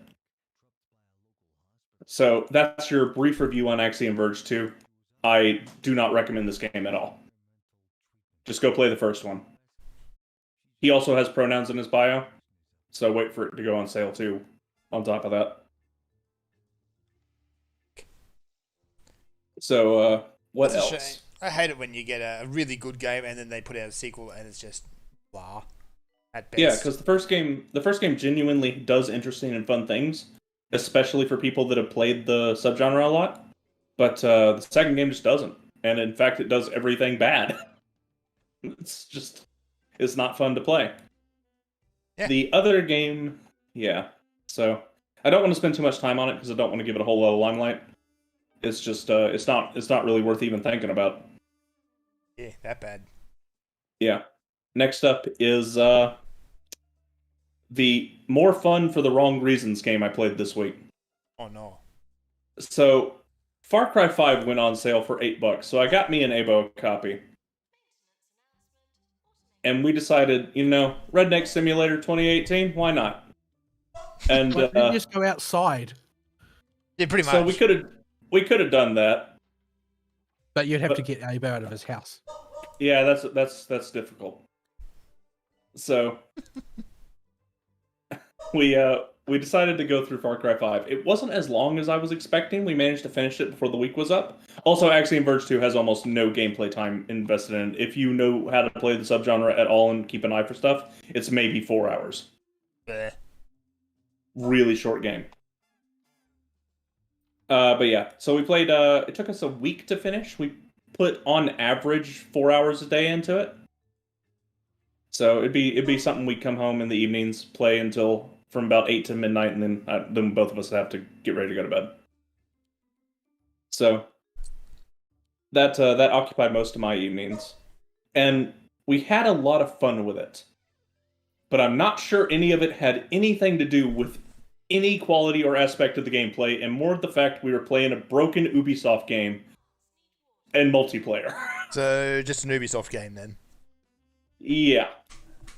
So this involves watching things T-pose and get stuck in the ground, and watching your vehicles decide that they must return to their home planet. Despite nobody being anywhere near them. And stuff like that. That game's been out a long time. Yes, you'd think they would have sorted that out by now.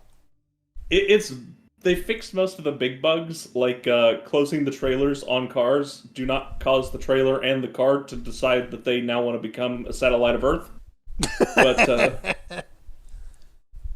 But you still have vehicles animated on their own in weird ways. Characters acting funny, getting stuck in the middle of zip lines, and not being able to push any button. Oh dear. Yeah. It's a mess with that. So the game is a fairly standard first-person shooter, open-world adventure game. It's set in Montana with a bunch of rednecks in a bumpkin county that are currently being overrun by a militant cult of pseudo-Christian crazies, nominally religious types that have apparently only read a few chapters of the Book of Revelation because that's all they know how to quote. Yeah, that sounds about right. And also have only ever heard Amazing Grace as the only hymn that ever exists ever. Yes. And they only can sing it in the ominous, sad, big chorusy way that you do at proper formal events. There is no black gospel choirs here to make things fun. No. I wish there was. You will never change the tone of the game a bit. Probably, but you will never meet a group of happy. They'd be singing Joyful, Joyful. Because they always sing Joyful, Joyful. Thank you, Yeah, Whoopi. they sing all kinds of happy songs. I've never met a group of happier people than a black gospel choir. It's so much fun. They do have a lot of fun. But, yeah.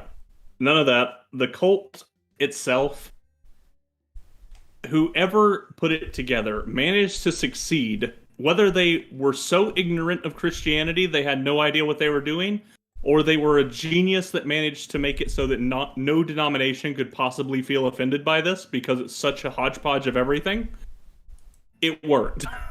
Because it's impossible to equate whatever this cult is to anything that resembles Christianity, despite having all the motifs of it. And all the libtards when this game came out saying this is just like all the Christians they know. Yeah, that was a whole thing at the time. It really was, too. I do remember that. They rapidly segued into getting upset that it wasn't enough of a slap at them. Yeah. Yeah. Because they just kind of went for non-denominational crazy in the end. Yeah, and this came out at the peak of TDS. Yeah. Yeah, so they done a good job of making this cult a crazy group of murderers that just happens to have a vaguely Christian skin on it. I remember reading articles that were mad that there was a religious protagonist character. Oh yeah, Jerome. Jerome's a boss. He's also the only Southern Baptist character that I'm positive is Southern Baptist. Was he black? Yeah. Yeah, so that would be why they're upset then. Yeah, he like hands you a Bible with a gun in it during one cutscene when you're all being captured and tortured. That's dark. I mean, that's common in the South. Of course. If you want to ask me the number one hiding place where people in houses keep their guns, there's a fake Bible somewhere, and it has a gun in it. Like, I have one in my house. Oh dear. There's some sort of irony to all that, I think. I mean, it's just a thing. It is a thing. But, Anyway. So yeah, it does good with that. The ending is awful. This is pretty well known at this point. The ending, no matter what your opinions of the aesthetics of the game are, the ending of the game's story is terrible. It ends with you in a bunker. I'm going to spoil the game because it really doesn't matter and it's that bad. I've It, heard in, about it before anyway. It generated quite a bit of buzz about how terrible the ending was. Yeah. Yeah. So I had forgotten about it, so I was looking forward to killing the guy that killed his own daughter while she was just freshly born, because they go out of their way to make this guy as big a monster as humanly possible. That's a pretty effective way of doing it. Yeah, suffocating your daughter after she's born, that's a pretty good way to do it. Yeah. It'd be legal if the Democrats get their way. Yep. Mm. The governor of Virginia, was it, that wanted to do that last? They all want to do it, but I think he was the last one in the news. Anyway, you wind up fighting him and rescuing all your friends from his final base at the church where you first meet him, and then a nuclear bomb goes off, What? and you Yeah. and then everybody rushes to the car to escape and try to get to a bunker where they'll be safe from the radiation and the explosions. And as you're driving, yeah, well, no, it's run by a crazy old guy who just happened to have one, who you meet at the start of the game. Okay, So carry on. You're speeding towards the bunker, dodging trees that are falling, fires everywhere. It's all fire and brimstone, and everybody in the car, all your ostensibly buddies, are saying, "Oh, John Cena was right the whole time. Oh no, no, he wasn't. None of this has anything to do with what he was saying. This is just North Korea finally deciding to nuke the U.S. or something." And so you get to just in front of the bunker, and your car crashes, and all your friends you fought through the whole game for are dead. And Okay. John Seed carries you inside the bunker, unconscious. He handcuffs you to a bed, shoots the nice old man who's been guiding you through your missions the whole time, and closes the bunker doors, and the game ends. Cut to credits. What? Yeah. Yeah, that is pretty freaking crap. No catharsis, no kind of emotional release of what's built up, just he wins. No sense. Yep, they just murdered the entire rest of the cast and make the bad guy win. Wasn't there like an alternate ending or something though? Yeah, during the course of the game, you are subjected to weeks-long conditioning by a crazed PTSD suffering military man from the first Gulf War. Right. And he conditions you to, whenever you hear a song from a music box, to go crazy and start killing people. Right. And as you're if you just take your friends you came to town with and all the friends you made in town, and just walk away and leave Seed alone, just be like, "I'm done with this." You drive by a truck playing that song and kill all your friends in the car. This still sounds like there should be a good ending somewhere. Yeah, the sequel has the closest thing to it, but the sequel's bad in every respect from what I've heard. So the main story itself has about the worst ending I could possibly imagine for a story.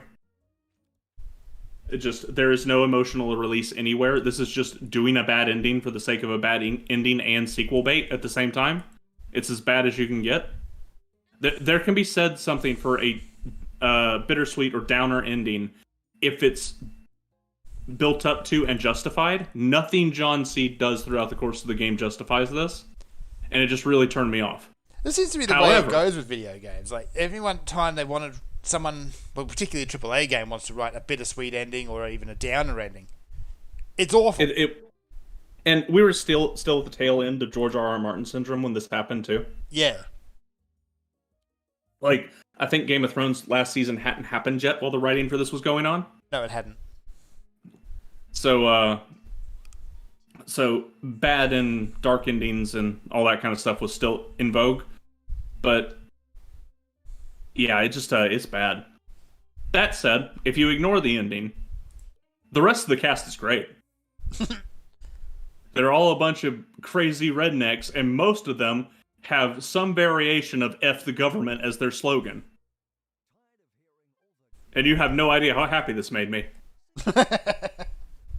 Well, to the people making the game, the government was Trump. That is true. But even if Trump is currently running the government, F the government. So, Oh dear. And now we're on the lists again. so You have guys like a guy that just lives in an abandoned trailer park and has a flamethrower he just likes to light up crazy cultists with. And he literally screams "F the government" the whole time you're doing his side quests. He has he plays his music way too loud to get their attention. And you have to do point defense while he runs around with his flamethrower and just has fun. And then it starts playing Disco Inferno as loud as it possibly can. I see. And you join him in his escapades and have a grand old time. And then he asks you politely not to arrest him because you're technically a deputy. And you don't, and you unlock him as a playable character. And then you have the best character in the game, a North American grizzly bear named Cheeseburger. I'm sorry, what? He has the diabetes, you see. He used to eat cheeseburgers, and that's how he got his name. Well, that's how you end up with a fat and or dead bear. But Cheeseburger has taken to defending the town which fed him his cheeseburgers. They give him his namesake. And he's kind of a local town mascot for the northern half of the town. And he's taken the fight to the commies. Not the commies, the cultists. Same thing. And you have to go rescue Cheeseburger. And you get there, and Cheeseburger's just taking a nap after he's mauled a whole camp of these dudes. Cheeseburger's fine. And you just give him a piece of salmon, and he's your best friend and can come with you anywhere on the world map after that. And you can pet Cheeseburger. You just have bear best friend. Yeah, you have a best friend as a bear. There is a doggo you can get. His name is Boomer. And you can pet the Boomer. Okay. His Cheeseburger is just a big tank and can take shots for days, and he just ain't gonna die. Boomer has the appeal. His whole shtick is he's a dog. If the cultists see a doggo walking around, like, oh, it's just a dog, but you can tell Boomer to eat somebody's face, and they won't know it's coming. So the first takedown Boomer does is a stealth takedown on everybody. Nice. What did you do to the doggy? And it's like, the dog's eating my face. Oh, sweet. Then, so those are the animals. We use Cheeseburger for most of the run. Yeah. The other human companion that's worth getting is Herc Jr. He is the son of Herc Sr., who is running for U.S. Senate. And just so happens to benefit from all those Democrat voting cultists, which he makes explicit vote Democrat, were to have their gerrymandered butts erased from existence so that those districts could actually be won by him. And so you do quests for him that involve things like getting his campaign truck back that Herc Jr. lost on a bender. And you have to go find out where he lost it. Herc Jr. is a blessing. I think he's a recurring character in the Far Cry games. Probably. And he's just this really redneck nerdy guy who has a twisted conception of what religion is, worshipping things like the Monkey King. And his dad doesn't know what to do with him. And he has a rocket launcher. And he's like a Borderlands character in a Far Cry game, which, because you're not drowning in it like you are in Borderlands, just kind of works. Okay. So, I mean, I just love having him around. He's just one-liners from pop culture in a really awkward and nerdy way the whole time.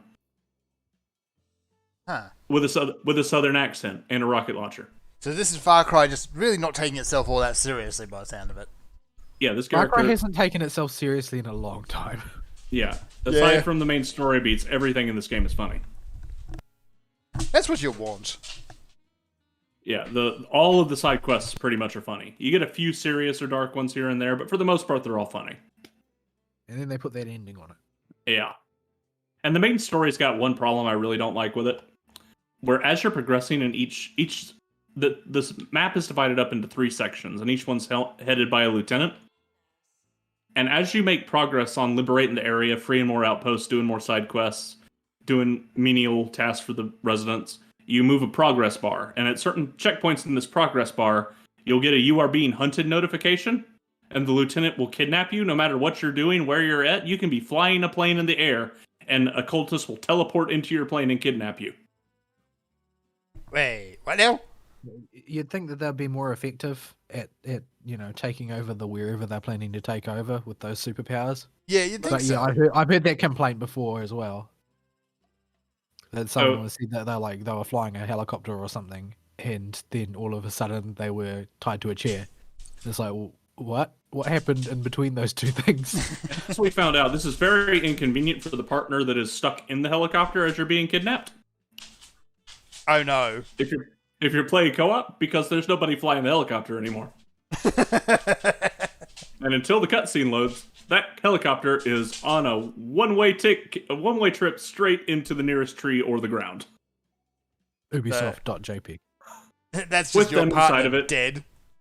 And them not able to push any buttons to escape their impending doom because you're currently loading the cutscene to be kidnapped to teleport them to you. So, this is just Ubisoft jank that would be a complaint if I didn't play it multiplayer. But yeah. Oh. So, it's a good time if it's multiplayer. The ending sucks, the main story is whatever. But if you just want to run around and be a redneck for a week, there's worse ways to spend your time. All right. Yeah, With sounds that like a lot of said, fun. We will continue our adventures in F the government when we return. Here's some music. Foreshadowing?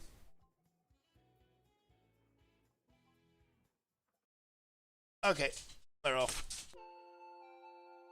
I'm going to go and...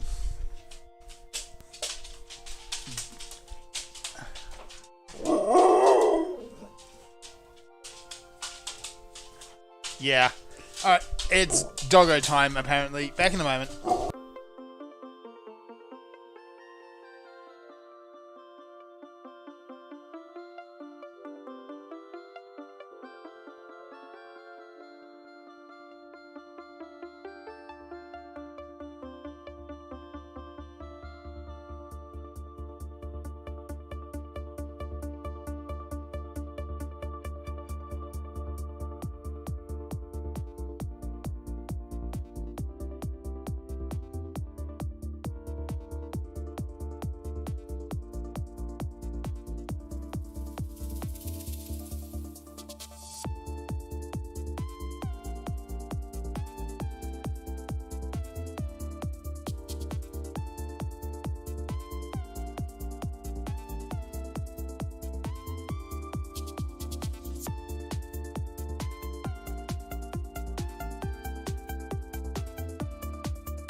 Okay.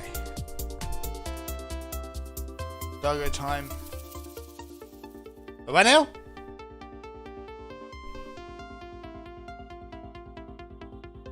Don't.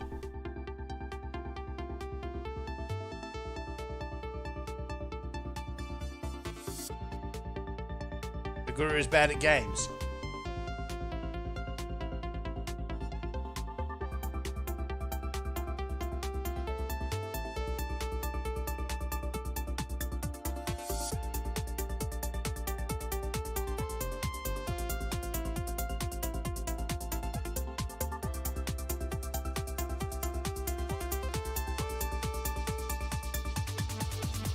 baddie.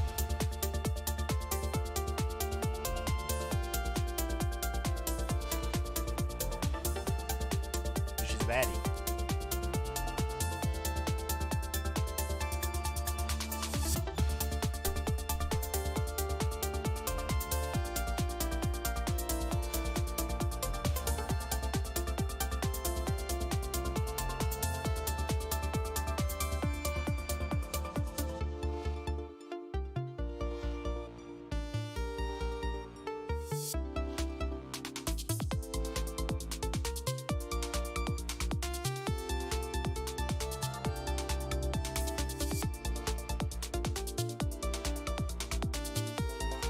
Alright, turn that off, it's making her angry.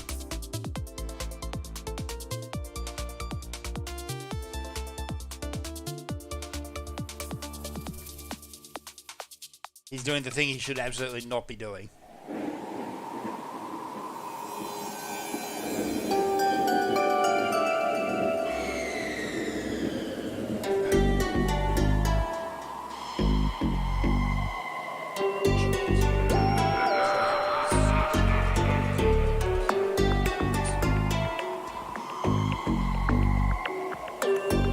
Yes. Jesting.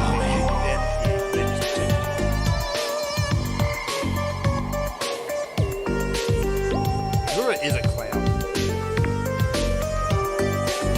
You cure jest infection by just heaping a big old pile of depression.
And we're back.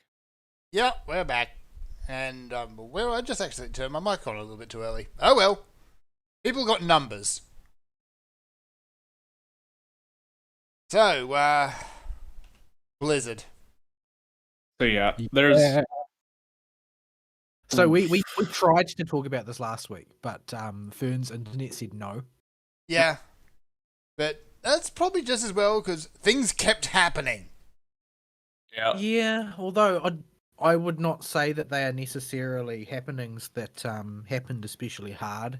It's more that they were on a downhill slope and they kept sliding. It's Mhm. just the snowball keeps snowballing.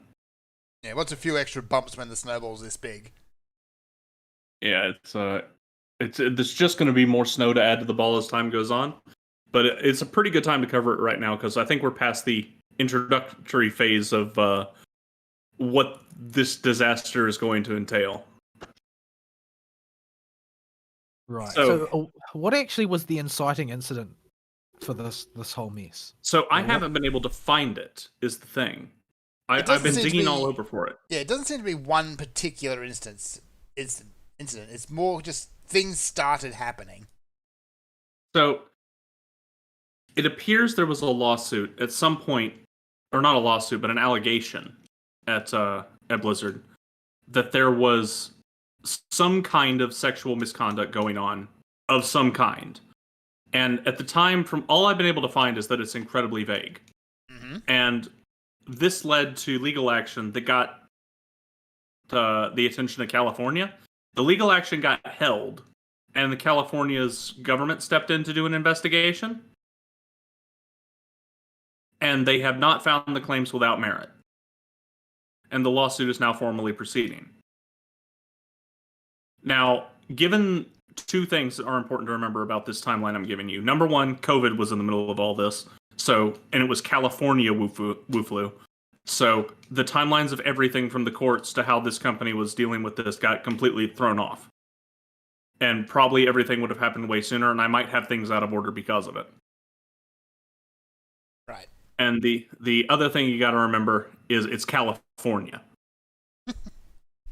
This is going to be a very Me Too sexual assaulty allegation-y story. And this is all going to be, unfortunately, with our main authority figure being the California state government. And a terrible lawsuit that is... Ugh. So disclaimers out of the way. So yeah. So that's all I can find on what incited this thing. Is just a bunch of girls there said it's not friendly for women to work at. I can find no specific allegations prior to this recent hoo-ha and the litigation moving forward with the lawsuit officially being filed. Well, there must be, if they filed a lawsuit, there must be a crime of some kind. So in the lawsuit, they are alleging a general frat boy culture, cubicle crawling, women not getting... I'm pulling this from memory because I don't have it pulled up on my screen. Women not getting paid as much as men, and sexual harassment of a general nature. I think there was at least one sexual assault allegation, and then there's the Cosby Suite thing. So what I actually asked was what was the crime. I didn't ask for what are the bad things about Blizzard.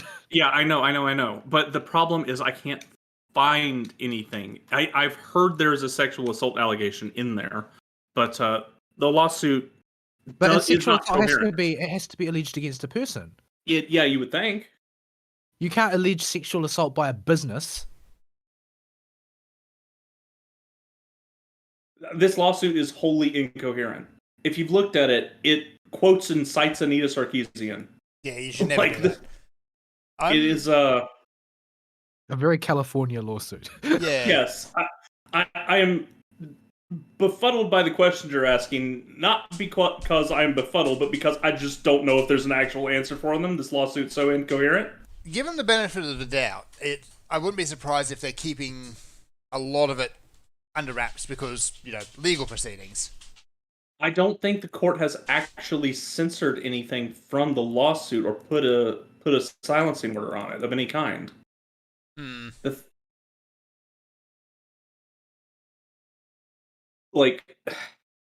Yeah. So I'm going to. I thought we had it, and I've been digging through the show host, but apparently we forgot to link the actual lawsuit in here. So I'm gonna dig for that, and I'll let y'all carry on while I dig that up for reference. Right. So basically, had it.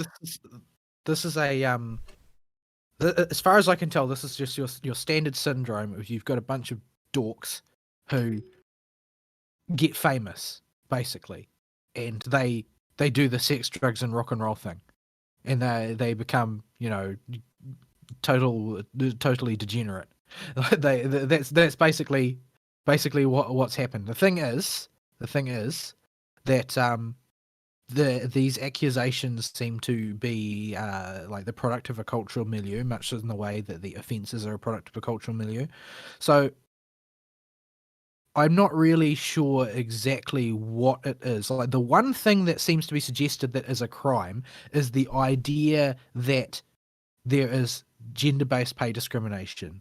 There are probably laws that you can get someone on for that. Oh yeah, they because definitely it's probably not legal. However, drinking at work is not a crime in any state that I'm aware of. If the Yeah. company policy Uh, permits it, then you're allowed to. I mean, drinking is not a crime in the workplace. It is a crime when operating certain forms of machinery, say vehicles on public roads. That's not something that's to do with a particular workplace. So the individual is responsible for that there again.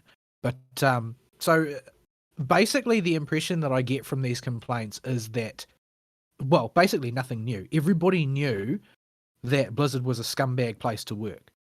Like Yeah. it's the worst place to work in California if you want to be in the games industry. The worst, bar none. It's famous for it. Famous for being the very worst, and famous for being able to perpetuate itself by means of trading on the enthusiasm that fans coming up into the gaming industry have for Blizzard's games. And basically they maintain themselves that way. But the place as a work environment was well known to be awful, and garnishing it with some extra Me Too allegations doesn't change the calculus at all. It was a horrible place. All of the people at the top had been at the top for eternity because they were founders, and they all had each other's backs. And this is true for every similar business that there is. I suppose it's possible somebody sufficiently naive could go in there and be surprised by it, but they all continued to work there. They didn't lay any legal complaints. They didn't escalate any complaints to human resources of any note. The argument would be that the people at the top shut it down, and yet they still continue to work for them. So, without defending sexual harassment, all of these people continued to be lambs to the slaughter over and over again. This is not a situation of a sexual harassment crime happening where one person walks into a place and someone sexually assaults them and then they make a complaint. This is a case of a series of reports from a variety of people about a scummy frat boy atmosphere at a game developer famous for having a scummy frat boy atmosphere. Yeah. So Okay. where is the crime here? Like, you need to nail somebody on this. It's not. It is certainly true that Blizzard has created as the company, as many such companies do, an environment where you can perpetuate this type of behavior with a very tightly controlled, highly concentrated amount of power at the top and a massive power disparity between them and the people at the bottom within the scope of the workplace. They've definitely created an environment for that, and that's what Blizzard became. However, crimes are still committed by people. Yeah. So, I've cross-referencing the original Niche Gamer article we had in the show host with various posts on the forums. Here it appears to be what the actual allegations are. First off, this is the conclusion of a 2-year investigation by the California Department of Fair Employment and Housing. The DFEH is the department in California that's doing this. And they have agreed with everything alleged in this suit. It says, it accuses Blizzard of a pervasive frat boy workplace culture, and the details of this include a cubicle crawl where males would drink copious copious amounts of alcohol as they crawl their way through various cubicles in the office and often engage in inappropriate behavior towards female employees. Now, this isn't detailed any further in this in either the KF thread or the Niche Gamer article, and as far as I can tell, this could just be the girls thinking that some guys had some pretty awkward hit pickup lines or something. Still, I'm not seeing, like, what is the statute that has been broken here? What Their is feelings. No, the statute. This is I a know, legal it was a joke. proceeding. There needs to be a statute, So, and there needs to be a defendant. Who is So- the defendant, and what is the statute? so they're alleging discrimination of females in the workplace by kicking them out of, quote, lactation rooms, so male employees could use the room for meetings. Let's see. Let's scroll down a bit on these two. This one's not on another post. General sexism, exclusive an exclusive hierarchy of male white people in CEO and presidential roles. That's actually in the lawsuit. Noting that particularly women of color are vulnerable to discrimination. The hungover at work thing we mentioned before. Let's see. I'm not clear on the Cosby Suite thing because all I got is this picture or this text other than the image. I'll drop it in live show chat so y'all can see this as well. The accusation itself is an innuendo about something that they are accusing of being an innuendo. Yeah. So, there is no doubt in my mind that sexual harassment was taking place at Blizzard because Blizzard is famously a scummy place to work with bad people percolating throughout the upper ranks of the staff who basically went mad with power when they became popular. That's just a known fact about the way Blizzard is and the sorts of people you find in those businesses throughout multiple industries. When a business suddenly expands in size and scope and authority like that, this happens. I don't have any doubt that there was sexual assault had taken place and sexual harassment was probably taking place, possibly even regularly and possibly covered up by the higher ups. But there have been no such accusations made in the lawsuit. Yeah. They are just saying that Blizzard is a mean and sexist place to work. What is the statute under which they're going to be charged with what? Yeah. I genuinely don't see it unless this violates some obscure California. Because essentially what they are doing then is they are going to be charging everybody involved. If there are individuals who are defendants, they are going to be charged with thought crimes, regardless of whether or not they are guilty. And there will definitely be people among them who are guilty if they haven't left Blizzard like everybody else. There may be people among them who are guilty, but they would still be not being charged with guilt for committing sexual harassment or assault. They'll be charged with being frat boys, which last I checked is not a crime and there's no statute regulating being a frat boy. Yeah. So, okay. It appears to me, there's one girl saying she was sexually assaulted. Okay, One girl named Michelle. There and are plenty also allegations of a female member of staff committing suicide after sexual assaults on a business. Right, that one. That's Right, the that other one. Is that in the lawsuit? I believe Is it there is. somebody being charged with that, with inciting suicide or something like that? Still no individual on that one. Because there's definitely got to be an individual involved because that woman was in a relationship with someone. Yeah. Even then, if you do somehow by some miracle nail the company on this, the company's got to be able to offer somebody up. And I just don't see anyone who's being accused specifically.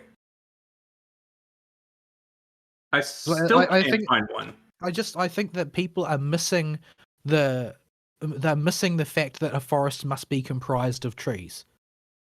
They are so focused on the forest at this point. Like the saying is normally the other way around, that they can't see the forest for the trees. But now these people seem to have forgotten that you need to know something about the trees to know anything about the forest. Because there's just these constant accusations about things that are nebulous and bad, and sure they are bad, but they are also nebulous, and you can't charge a nebula with a crime. Oh, and this girl that claims sexual assault, by the way, claims it happened at a convention and doesn't actually work for Blizzard and is just included in the lawsuit. Where have we seen that before? Yes. I had to dig to find that, by the way. That's buried in this mess. That might be just the end goal then. If it's no criminal proceedings can be pushed or no civil proceedings can be pushed, then it's just a lawsuit for the sake of a lawsuit to air Blizzard's dirty laundry, basically. Well, it's not just to air Blizzard's dirty laundry. This seems like a situation where somebody is trying to make an example of somebody else, like on a corporate level, for points. Like, Blizzard is a lame duck right now, and everybody knows it. Suddenly, this lawsuit comes in and absolutely crushes stockholder confidence in them. Mm-hmm. Well, Brack's already gone. It is the Me Too movement which is doing it. This nebulous party acting through the hand of the state is deciding that they're going to crush Blizzard using these nebulous accusations. And it's like I keep saying, because I don't want to lose sight of this myself any more than I want anybody else to. Bad things probably happened there. I don't doubt it. The problem is that you need to find the people responsible, and then you can nail them to the wall. Otherwise, this is just some sort of weird corporate action. There's some sort of inside baseball that has nothing to do with justice. If you don't charge an individual with a crime that they committed for having broken some statute, you are not going to obtain justice. Justice won't be obtained for anybody by doing things to Blizzard, because Blizzard, the corporate entity, did not commit sexual harassment. Those people who are working there did. The system that was built up by the people in charge created an environment in which those fish could swim, and swim they did. However, the fish is still responsible for the things that they predated on. Okay, so it appears there is, although you could extrapolate it into the CEOs and heads of department being named in the lawsuit, they are not named as accusers when read by some autist lawyer on the farms. Or as the accused, rather. So there isn't any individuals in this lawsuit as far as this autist is concerned. I'll keep scrolling. But in this lawsuit at all, which explains our befuddlement on where the dude. It would make more sense if this was like a group of Blizzard employees collectively taking out a lawsuit, like a class action, against Blizzard, the company, for having created this hostile environment which has plagued them all. But that doesn't seem to be what is taking place. It seems that they are trying to nail Blizzard the business on generalized sexism, as described by all of these weird things. Because I don't think that there is a statute which says thou shalt not kick female employees out of the lactation room when all of the meeting rooms are occupied. It's bad to do that, and it might be sexist by internal company policy and a forbidden action to take. However, what state statute regulates that? And honestly, how many pregnant women you got in that room anyway? Good lord. Why do they call them lactation rooms, honestly? Because you can't say anything that's associated with women in particular anymore, because men lactate now as well. We've always called them nursing rooms over here. Or parents' rooms. I'm pretty sure that they're just called parents' rooms here. Yeah. But, minor quibble. I just don't understand what is the specific thing being accused here, because I don't consider sexism to be an accusation you can level at a business. Like, if the business has in its procedures that it carries out administratively discriminatory things that contravene a non-discrimination statute of the sort that California is constantly trying to revoke, then maybe you can get them on some business thing. But how does that obtain justice for people who were sexually assaulted or sexually harassed? It doesn't. Yeah, no. There's no retribution is carried out at all. Justice is not done. That's why it seems like a weird corporate action to me. Yeah, if you don't nail individuals for bad behavior, there's no justice that gets done. Period. You can't nebulously nail the company for this, because if it is good enough for the company to take internal action to discipline the people responsible, then there must not have been a crime committed. There must be no felony in place here. Yeah, I'm still digging, and I don't see a name. Because I've listened to a lot of YouTubers talk about this, but they're always harping on the general principles. And it's not like the general principles are meaningless, but insofar as we are trying to work out what it is that Blizzard is guilty of, the only thing I'm seeing is that they're being a meanie pants. Yeah, that's why I made this joke earlier. My feelings is the statute they broke. The whole, like, I've probably listened at this point to several hours worth of burbling about the sodding Cosby suite, but as far as I can tell, nobody has managed to actually nail anyone on anything that they did wrong. The worst thing that we've seen is, what's his name, Afrosabi or whatever, being sleazy. He's always been sleazy. Sleazy is what he does. He went to a party and was sleazy there. that's not a crime. It could lead to a crime. Somebody could do a criminal act in the process of being sleazy, but I haven't seen anybody go to the police with a report asking him to be charged with a crime.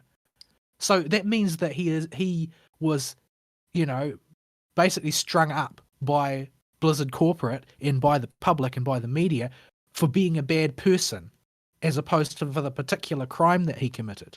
Okay, here's the excerpt from the lawsuit itself about the Cosby suite, which is hilarious because they spelled Cosby wrong. So in the Crosby suite, My condolences to the family of Bing Crosby. The late great Crosby. they named some guy called Afrosabi. How the heck do you say Aphrodite? that name? Afrosabi. Hang on. No. Middle Eastern, as he proclaims. Yeah. So, he is known to engage in harassment of females with a suite named the Crosby Suite after alleged rapist Bill Crosby. It seems like innuendo. He would also call females derogatory names at company events, which probably meant "Hey, baby." I call everybody derogatory names. Yeah, so do I. I nickname everything. Everybody knows this. Like the thing is, they have a series of plausible stories for why that suite had that name, because in legal terms, Bill Cosby was not an alleged rapist at that time. Yeah. He wasn't. And there are a lot of people who were ignorant of that thing. Like everybody in Hollywood side-eyed Cosby because everybody suspected or knew somebody who knew something that he'd done. But to the broader population, he was just that guy who was on that telly show when we were growing up. The weird sweaters. The bumbling dad with the hideous sweaters. Well, he mainstreamed the nice, gentle black father back when racism was still coming out of American culture. The Cosby Show was like that was all that you knew of what Black Americans were like in New Zealand. Yeah, and it's that show was representative of Black America to New Zealand. Well, that and the Fresh Prince. This is not a good representation. and if you've looked at the actual prosecution of Bill Crosby, Cosby, wrong one. He did not get anything like a fair trial. It was one of the most rigged things in the world. It gave me serious Vic Mignogna vibes the whole time. I think that that is very likely that Cosby has committed misdeeds in the past. However, he was not convicted for those. He was convicted on a scam. Yeah, he was convicted, and in the admission, in air quotes, that they like to parade around, aside from it being illegal and inadmissible, but the judge taking it anyway because he previously campaigned on running for mayor or governor or whatever, that he would lock up Bill Crosby. Crosby. Did it again. I laugh when I'm doing it on purpose, but I can't stop myself from laughing. Stop. Oh, jeez, this is serious matters. But I don't approve of justice carried out this way. Like even like if you're going to have a justice system, if you do not trust your country's supreme potentate to hand down justice unilaterally in a dictatorial fashion, and maybe there are people who do, but if you are going to implement a English common law justice system instead, as most civilized countries in the world have, then you have to obey the rules. Like this is like, oh well, the ends justify the means. Cosby was a bad man, therefore we are going to do any method that we've got at our disposal to punish him, even if it's extrajudicial on a technicality. This is like locking the mob up for tax evasion. Like, yes, they're the mob, they're criminals, but you need to put them through the system, because if any given person can be convicted on the basis of something that is tainted, then any given person can be convicted on the basis of something that is tainted, and that includes every person.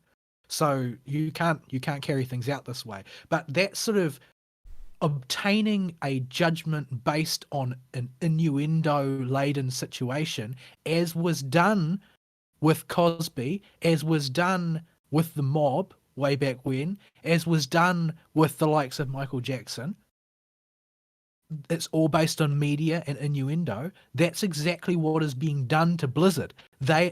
Somebody at Blizzard is guilty. Maybe many persons at Blizzard are guilty of various types of misdeeds, of hiding things they shouldn't have hidden, of mistreating people they shouldn't have mistreated.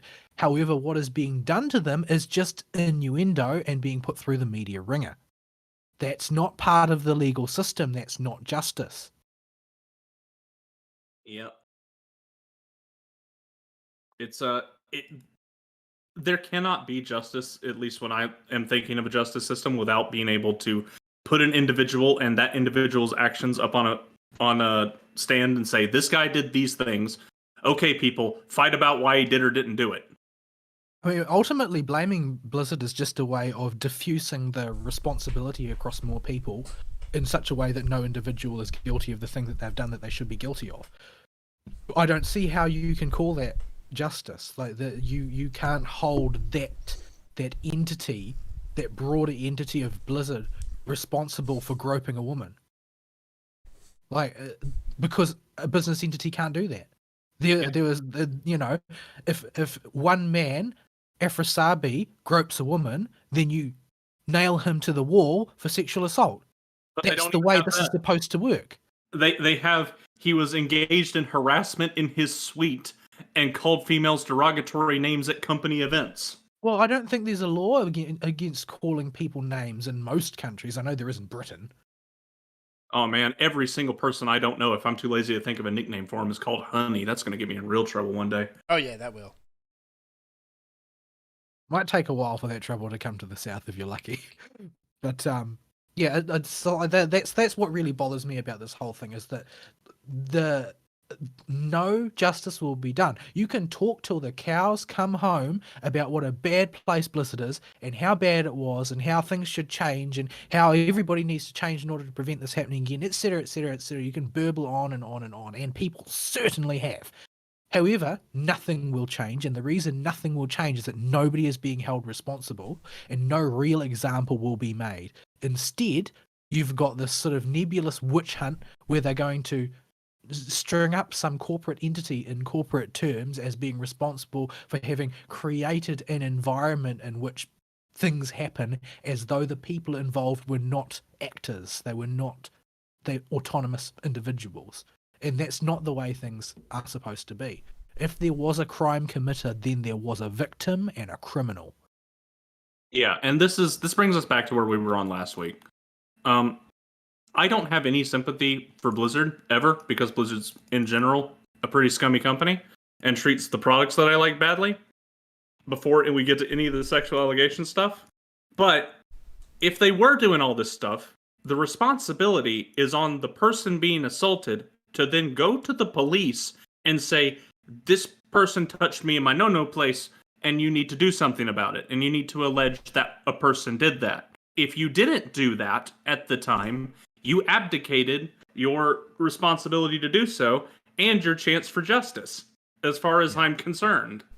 They're going to say, and not in a totally unjustified way, that, oh, well, the situation, the system in which they were working was so hostile to whistleblowing, to actually making a complaint, that they didn't feel like they were at liberty to do so because of the vengeance that was likely to be wreaked upon them. But I have only a very, very, very limited amount of sympathy for that point of view, because ultimately you're just putting your principles behind your career at that point. Yeah. Because if you don't say anything, then this is something that the Me Tooists are very, very fond of burbling over and over again. If you say nothing, then you're simply condemning the others around you to also be victims. Yeah. You've sacrificed your principles entirely in order to keep your career. It's the same way that I have extreme difficulty just feeling sympathy for the classic Me Too complainants, like the ones that were complaining about what's his name, the producer guy. I can't remember his name. He's old now. The Hollywood guy. Which one? There's a lot of those. There's a lot of them. No, the one that was centered in the Weinstein. Me Too thing. Yeah, Weinstein. Like, oh, that way. Most of the people complaining about him, they willingly went and slept with him for career benefit. They prostituted themselves to get ahead. How can I feel sympathy for that? It's true there's a power disparity there, but they made a transaction with their eyes open. It's not one that I approve of, and it's not one that either of them should have made. However, they made it. They made that transaction. They sacrificed their principles for the sake of their career. No point And was the- Weinstein's will imposed on their lives. They chose to do this. Yeah, and the situation at Blizzard is different, which is why I have a certain amount of sympathy, but not as much as I might, because they had this predation thrust upon them, but after the fact, then they chose not to do anything. They chose not to do anything. They were under pressure not to do anything, and that is true, which is why I do have sympathy, because that the sort of emotional turmoil which you're going to be on in an environment where you're constantly under pressure of all sorts of different kinds. You've got a hostile audience if you want to report it, and so on and so forth. Like, there are lots and lots of reasons why you might not. However, they still chose not to. In a hostile environment, to be sure, but they chose not to. They could have gone to the police. Yep. If the police aren't going to do anything about it, then that's a separate problem. That's yeah. And I can understand too, being afraid of losing your job. That's your livelihood. You've dreamed of working for Blizzard your whole life. You got there. Not only was it not all it was cracked up to be, it was in fact a total disaster. And you are in the sunk cost fallacy in your own brain now. You've put in all this work to get here. It would be just disastrous for you to lose your job, or have at best keep your job and the entire rest of the workplace be wary of you because you got somebody fired. But it's still your responsibility as the assaulted here. It doesn't change that you need to go to the police if you want justice. Yeah, I mean, like I said, I'm not without sympathy. However, my sympathy is very limited, because they could have done something, because this has been apparently going on for years and years uncounted. And the older that you let these accusations get, the less sympathetic I'm going to get, and the more suspicious I'm going to get that you're doing this with some kind of advantage, because that just seems to be the case. Whether that advantage is some sort of satisfaction for destroying somebody who you see as an enemy, or whether you're actually getting some kind of kickback from it, which, you know, there are ways in which that happens. I mean, why wait so long, and why now? I mean, these accusations long predate the investigation that was started. Like, surely you girls that work at Blizzard all talk to each other, because of course you do. And surely you talk about the most horrible, nasty things that have happened to you, because of course you do.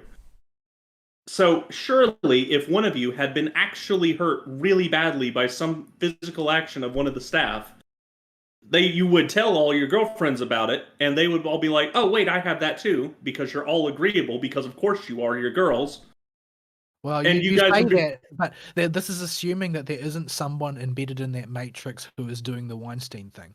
That is possible, I suppose. But you could go talk to the police as a group if it makes you feel more comfortable too. Well, there are lots of things that they could have done, that they should have done, and it is definitely true that the environment, the corporate environment there, would have placed a huge amount of pressure on them not to. But it's still, the ball was in their court to do something, and it might have been hard, it might have been painful, it might have been difficult, it might have been risky, but it was still theirs to do. It was still theirs to do. And because if all of the allegations are just the tip of the iceberg, and there was actually a lot of sexual assault taking place or whatever there, then they harbor a certain amount of culpability for that, because they sat on what they knew was going on. They sat on it and did nothing, even though they all knew. Like, when they say, when you get these complainants and they say, oh, everybody knew what was going on, they are not excluded from that everybody. Yeah. All those people who didn't say anything, they're culpable, but that doesn't leave you out just because you happen to, be the other sex. So yeah. And it's really sad to me that this is what's going to eat Blizzard. The fact that I would have preferred for them to be crushed by the consumer machine.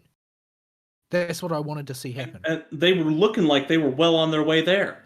This would have been a shining example to the gaming industry of what happens if you don't cater to the people that want your product. Like, we had them remove /spit from World of Warcraft Classic just the other week because the entire community was protesting against the stupid microtransactions they put in and were making weak auras to /spit on anybody that walked by them with the new mount and the gear set that comes with it. Just right, removed it from the game. You can't spit in WoW Classic anymore. They have since moved on to /fart, but, you know, this is just the way these things go. They've moved up the ladder then. Excellent. Yeah.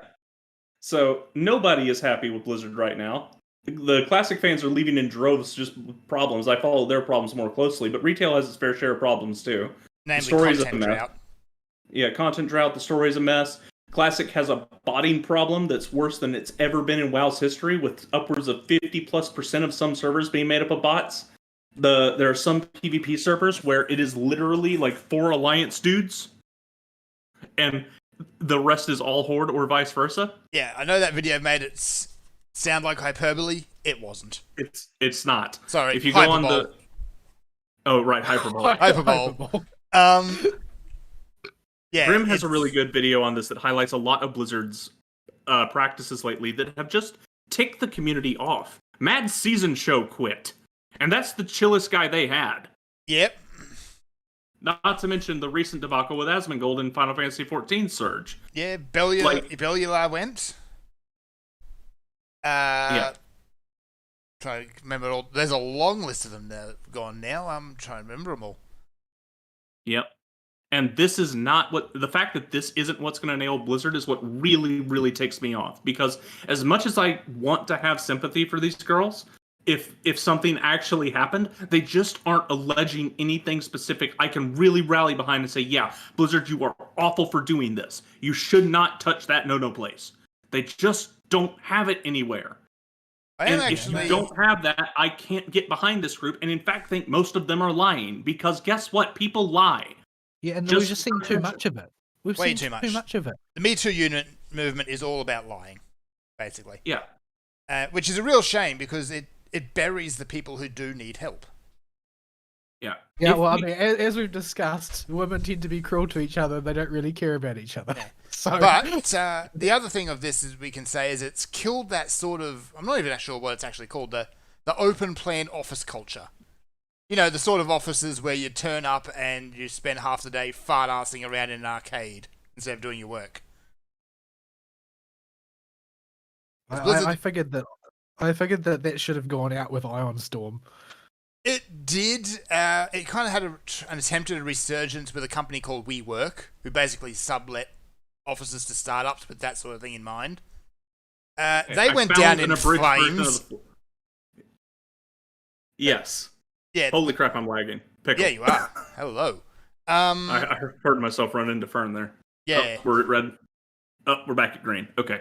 Okay, the lag's at your end this time. Right. Yes, it is. It's me. Don't worry. So, yeah, it's been proven that sort of office workplace, it's great at getting people in the door, but once they're there, they're not doing any work. Yeah, I'm the sort of person who doesn't take breaks unless somebody actually pushes them out the door into the break room. Because I tend to monomaniacally focus on my work for 8 hours without a break. Okay. Yeah, been guilty of that. I've got a definitive answer here. Okay. It does not exist. There is no specific allegation in this. So there's no defendant.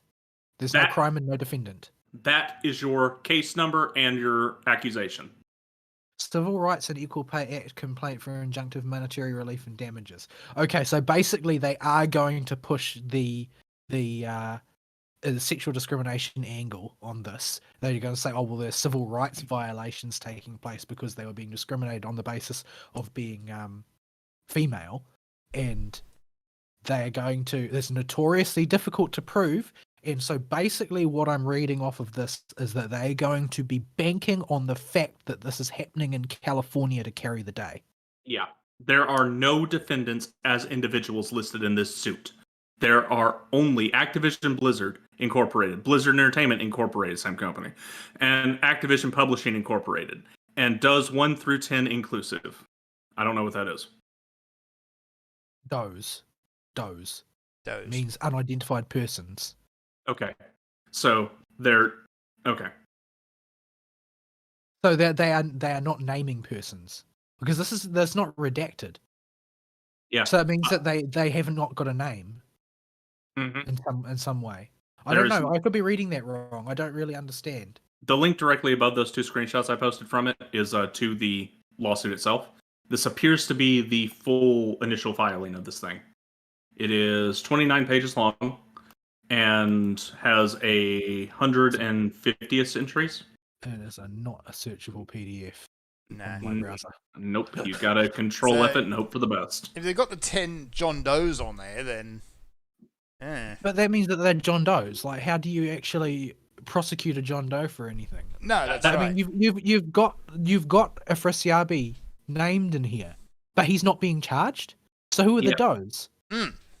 Yeah, like you see Brack's name up here a few times, but it's only in the context of being in charge of everything, and he could have stopped it. Yeah. Okay. So what are our causes of action here? Well, okay.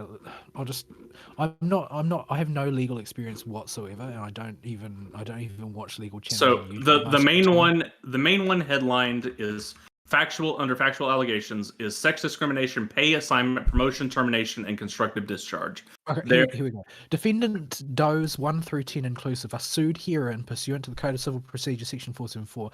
DFEH is ignorant of the true names or capacities of the defendants sued herein under the fictitious names Does 1 through 10 inclusive. DFEH will amend this complaint to allege their true names and capacities when the same are ascertained. DFEH is informed, believes, and alleges that each of the fictitiously named defendants is legally responsible for occurrences, injuries, and damages alleged herein. So basically, they believe these people exist. They believe that they did, in fact, commit these crimes. They don't know who any of these people are, and they have no intention of actually finding out unless they can actually nail them. This doesn't show confidence to me at all. No. So there are specific persons who are being held liable for these particular things. They just have no idea who those people are. Or at least they're not. Yeah. They're not saying with 100%. No, certainty. they can't because they don't know. Yeah. Like not unless you know with unless you know with 100% certainty, you are not going to put their name in a legal document and drag yourself into this process because you will end up paying for it. Mhm. But Just in case y'all Yeah. thought I was kidding, they really do reference feminist frequency in this thing. Yeah, don't I've do heard that. about that. It was big news. So factual allegations, sex discrimination, pay assignment, promotion, termination, constructive discharge. Very, very hard to prove because people have different positions in a company structure, and you can because it's a workplace. You can make allegations based on merit that they just didn't actually merit promotion, or we had some reason not to promote them, or like down to, well, you took more sick days than this person, therefore we can't consider you to be as reliable, so we promoted them ahead of you. There's any number of defenses. So this is something that will come right down to the judge. In the US, Whether the judge is a feminist or not will decide this case. yeah, in the US, the most common defense is they didn't ask. Yeah, and women statistically don't, like ever. As a statistical matter, men buck for promotion and women don't. As a statistical generalization. It's a confrontational action, and overall, women just don't want to take as many of those as men. Right. Other factual assertions, they're asserting sexual harassment, and that's where they're referring to the suicide, but I mean, there's no allegation being made about the suicide being in any way relevant. Like, that seems to be a red herring, because that's not a situation of sexual harassment. There's no particular sexual harassment being alleged there. They're just using a suicide to add gravity.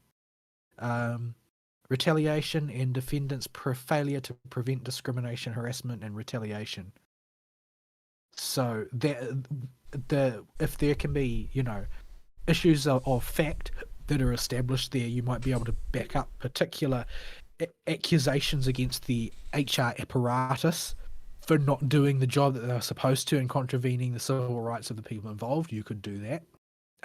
So causes of action, employment discrimination because of sex compensation, very, very hard to prove because it's based on promotion and that sort of thing, and people have to negotiate salaries. In America, salary negotiation's a big thing. New Zealand, not so much because you'll just get turned down in favour of an immigrant if you don't take the first thing that you're offered. Second cause of action, employment discrimination because of sex, promotion. Yeah, the same issue. Employment discrimination because of sex, termination. Again, very, very hard to prove because they have to state a reason for the termination, and all they have to do is stick by it. Yeah. Because this is it's California's not at will, so they need to justify termination. So if the termination is justified, then you can't turn around and say, oh, they lied on the form, without really, really solid evidence. Employment discrimination because of sex, constructive discharge. I don't know what that is, and I don't really want to look it up. Employment discrimination because of sex harassment. Harassment's not really an employment issue. Might be Is it? in California. Remember, I don't- we're it seems working like- with the most heavily government-intervened woke state in the union aside from Washington. Sex and cause Hawaii. of action, retaliation. If you can prove it, which is also difficult, because all of these causes of action look like they're really hard to prove, which means it's going to come down to the judge more than anything else, and it will be appealed till kingdom come by the wealthy legal apparatus of Blizzard Activision, unless they have got some particular person that they want to string up. Seventh cause of action, failure to prevent discrimination and harassment.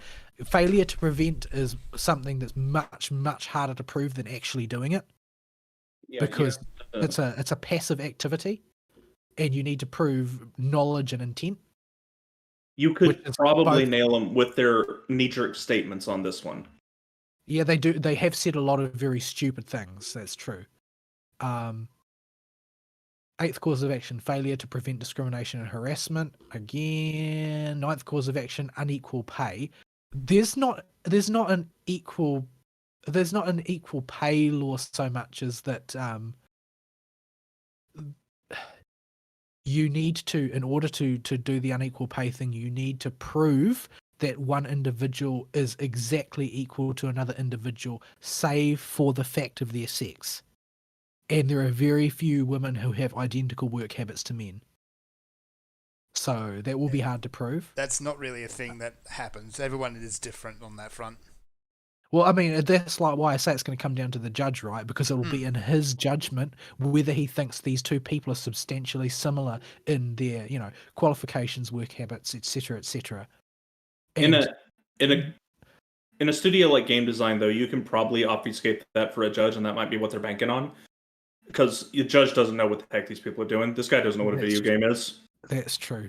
All they need is a lawyer capable of flim-flamming it well enough, because, but the thing is that if Blizzard can bring to the table, like, timesheets, let's say, and say, look, this person has just punched in for less hours than this other person, therefore they made less money. Like, it's very hard to say that that's sexism, and 99.9% of the time, it is the case that women just clock less hours than men. It just is, statistically. They clock less hours. Basically, they just need to And they provide take the more days timesheet off. saying, this is how much this is work, this is the contract saying, this is our hourly rate. Yeah, and if that's the baseline that you're working with, again, very, very hard to prove anything. Yeah. 10th cause of action, waiver of rights, forms or procedures, and release of claims. I don't really understand that cause of action. This not looks a lawyer. like set up for damages Could be. But and so discovery. basically, everything that is alleged here requires you to be able to demonstrate a thought crime of sorts. Like, the system has to be playing out a certain thing, and you're able to determine the intent. And most of these things look like they will stand or fall together. So if you are able to disprove some of those causes of action to the judge's satisfaction, probably most of the other ones will fall as well, because it's all about trying to demonstrate, oh, well, is this intentionally a structure designed to discriminate against the female employees, or is it a situation where they happen to see what looks like a pattern of discrimination because they are ignoring all of the male interns who also get paid garbage? Because the way the culture works in the woke culture is all women believe that they are hard done by if they're woke. And they don't care to look at fact at all. And California is the worst place on the planet for this. So all of the complainants are definitely going to believe that this is the case. And if they hired a lawyer who ascribes to that way of thinking, then the lawyer will definitely believe that is the case. The idea that there will simply be no examples of men working for Blizzard who are under the same circumstances in terms of compensation and promotion, that I doubt they've even checked, because they believe it so strongly in California. Yeah, So there's those matters of compensation and structural promotion and that, I think, are going to be extraordinarily difficult to plead, and as soon as one falls, all the other ones do as well. The focus of the case will not be any of that garbage. It will be on the things which can actually be expanded in crimes against DOEs 1 through 10, which are those allegations of harassment and, to a lesser extent, allegations that they willfully failed to prevent harassment. California is also notorious for its courts not having presumption of innocence when it comes to sexual allegations of any kind when it's a woman accusing a man. It's because there's so much political garbage tied up in it now. Yeah, It's so much worse than it used to be. So yeah, keep that in mind as we're going through this. I know I keep bringing up the California thing, but as the judge is important, like Vol's been saying, and the judge is almost certainly going to be inclined towards the people doing the accusing here. Yeah, I've made very, very crude and cutting blanket statements about female judges in the past, and that's not strictly true for female judges, but it tends to be more true for female judges in California, and that a lot of California judges have a strong tendency to act in a judicial activist manner. That they will attempt to forge precedent by acting in a politically, ideologically motivated way on the topic of a case without regard for the facts. I've read quite a number of reports of that happening over the course of time, and the vast majority of them come from female judges out of California who are also feminists. Which is not to say that there aren't female judges that are good, and there aren't California judges that are good, because I've heard some real based stuff come from some California judges, probably out in the rural areas. But Probably out in the dairy farm areas. But we're liable to get an activist judge lining up for this, because I don't know how judges get decided, but the political structure in California is very incestuous, so they will probably ensure the quote right unquote judge ends up in charge of this. Yeah, and California is also notoriously corrupt, so some money or some favors can be exchanged easily. But there's no need to engage in any sort of conspiratorial thinking on the topic, because nevertheless, if everything was square on this, it's going to be difficult to prove, but could still go either way because of the amount of pressure involved from the political environment, from the social environment of California, without needing any specific malfeasance to take place. It's sort of like the situation with the trial of Derek Chauvin. Like, oh yeah, the amount of outside pressure acting on that trial made that trial impossible to be fair. Yeah, you know, Like, just without wasting my time passing comment on it. Anybody who knows me probably already knows my opinion on what a farce that was.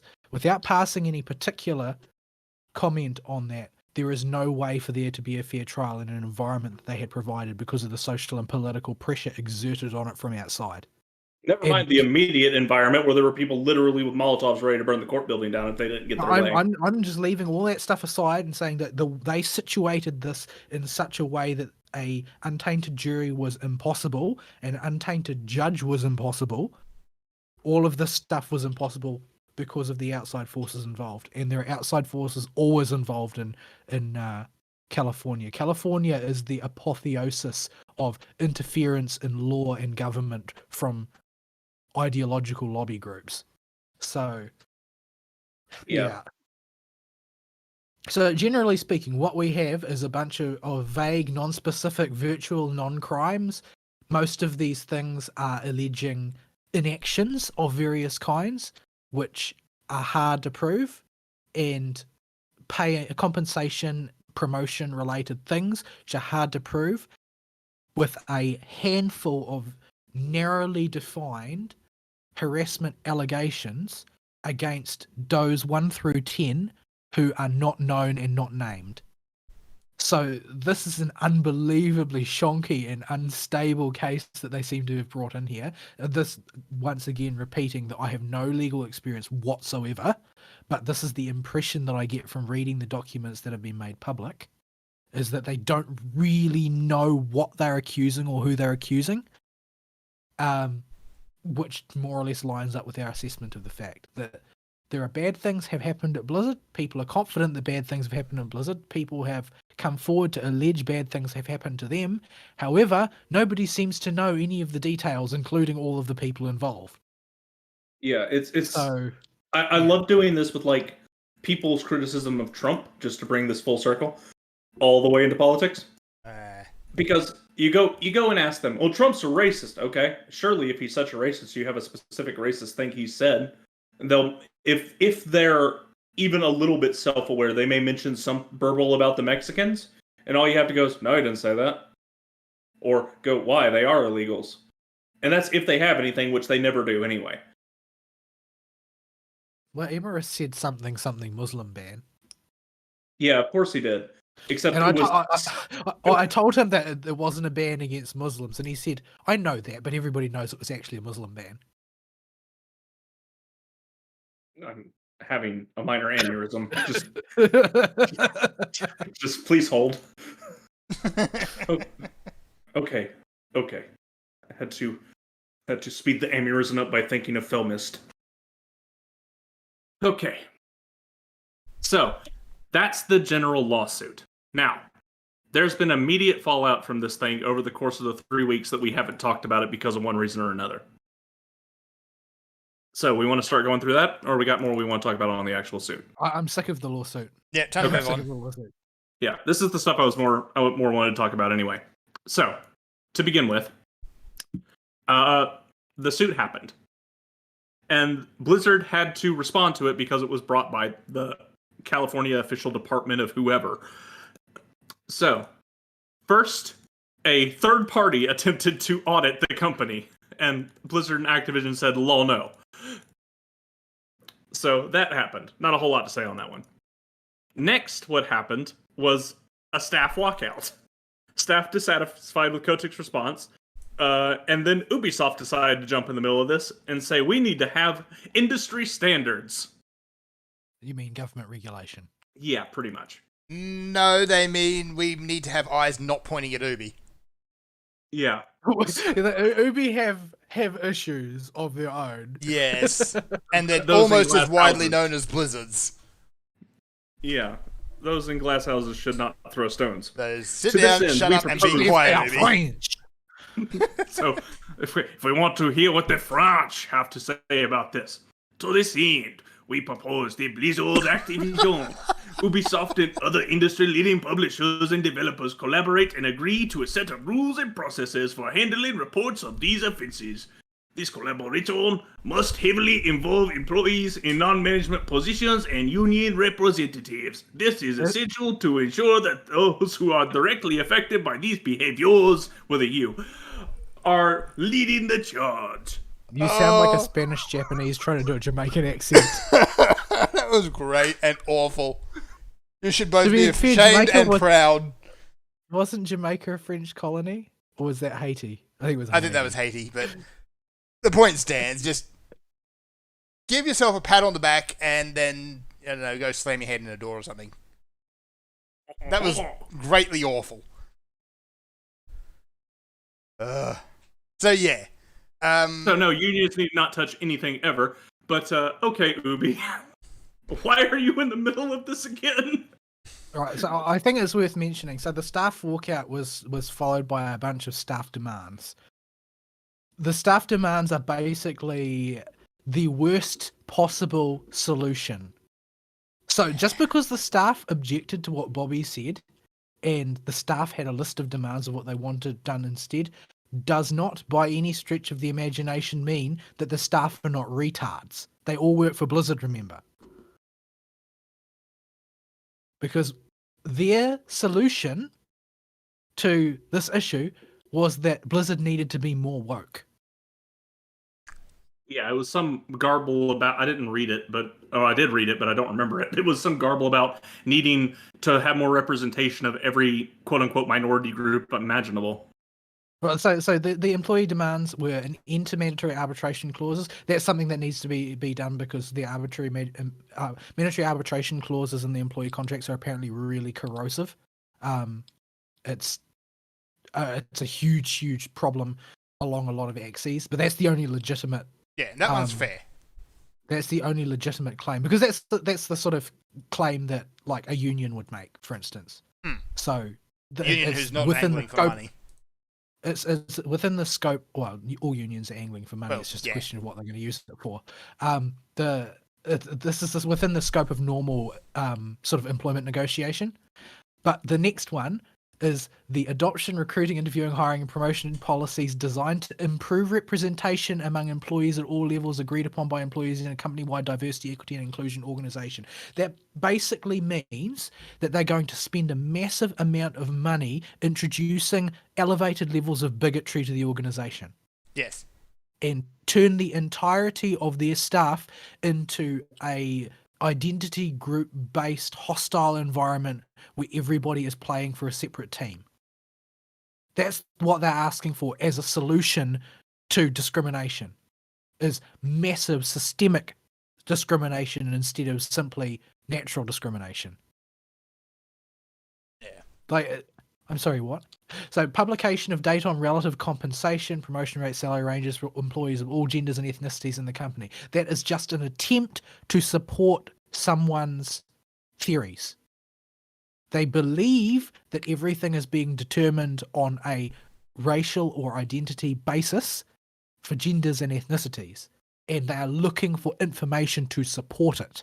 And they will find that information somewhere. They will find it.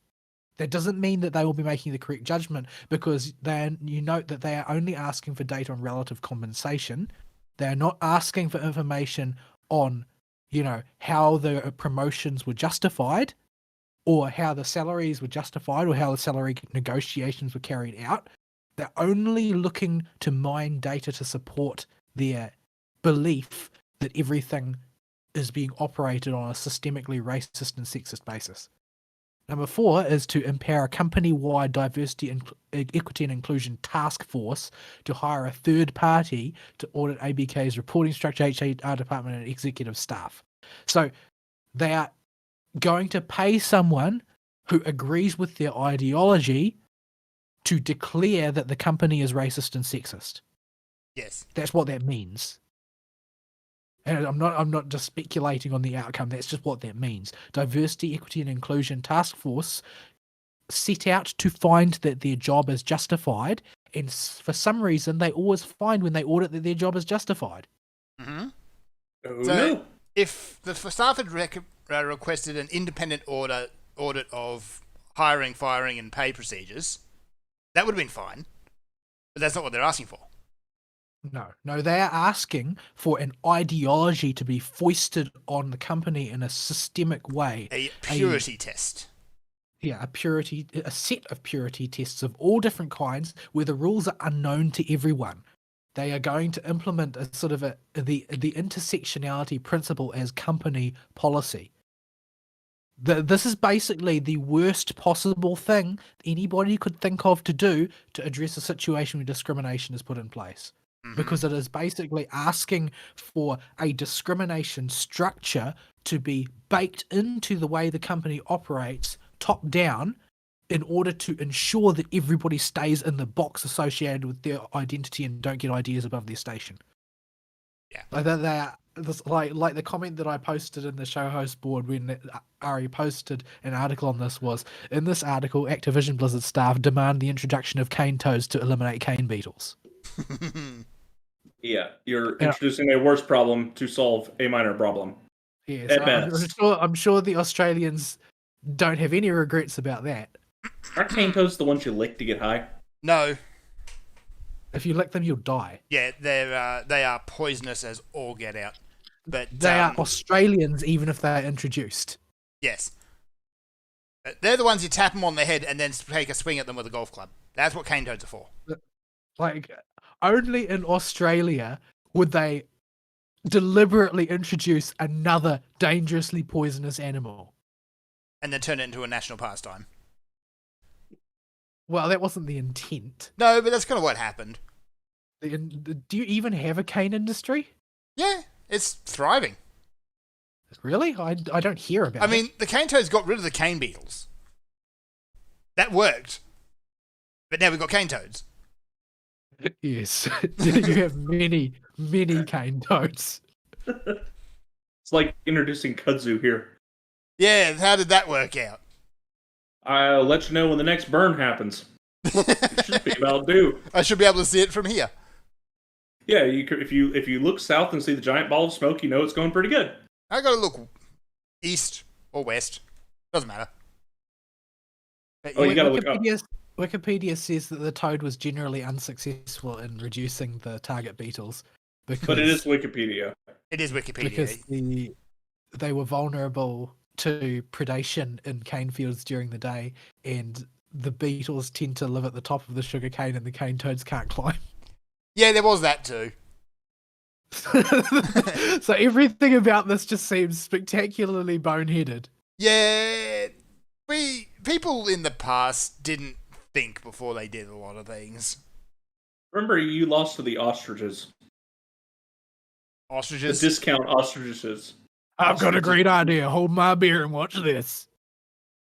You lost the emu war, Fern. Why did your country lose a war to the emus? Yeah. Right, so Anywho, big change that happens after this. J. Allen Brack out the door. Well, is he out the door, or did he just step down as lead? it was either step or be pushed, I think, in his case. Well, I haven't actually been able to find an article is he claiming still he's here? left the company. Yeah, I haven't found one company I don't know. saying he left the company. Yeah, I don't know why he would stay. He's It's not gonna be leaving. good for he him hasn't there. left yet. I don't know how to spell his name, so I can't look it up. Yeah, if you search for BRACK. Brack, you're going to get the Adult Swim character. And, yeah, he's leaving, but I don't think he's actually left yet. He was replaced by some girl and some dude. Jen Two people? O'Neill and Mike Ybarra. They will co-lead Blizzard moving forward. Now, I've heard there's already been some shoes with that. I've heard the name Ybarra before, but I don't know who the other one Isn't is. one of them the one who led the company that made the Tony Hawk remake? The Yeah. really well Yeah. received remake. Jen was the former head of Vicarious Visions, which is now a part of Blizzard Entertainment. They bought them. It got Yeah, knocked years ago. From what I've heard, she's got a reputation for getting shit done and doing it properly. All right, so that's someone you want in charge then. I don't know how deep that reputation runs or how it will play out within Blizzard, but that's what the reputation I've heard she has, is that she can get shit done, and she ensures that the product comes out as it was supposed to, which is why Tony Hawk remake was received so well, because it didn't shit all over the fans of the original. Yeah, Blizzard. Okay, so she sounds like a good pick. I don't know who the other guy is.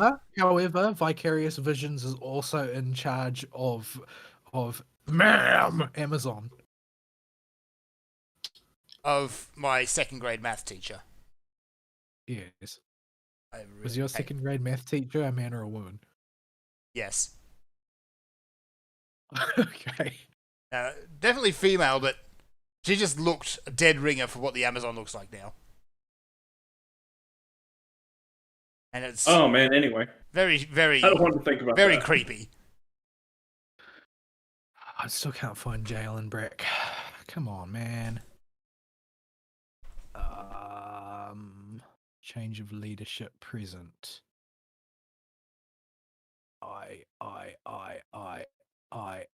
Error. J. Ellen Brick, blah blah blah. Is he still there or not? Come on, man. If I was Brack and facing this thing down, I would have taken the first door and just kept running. Yeah, I would have taken an early retirement somewhere far, far away. Yes, like Antarctica, perhaps. Oh my goodness me, I can't get any mileage out of this. It's a Wikipedia page.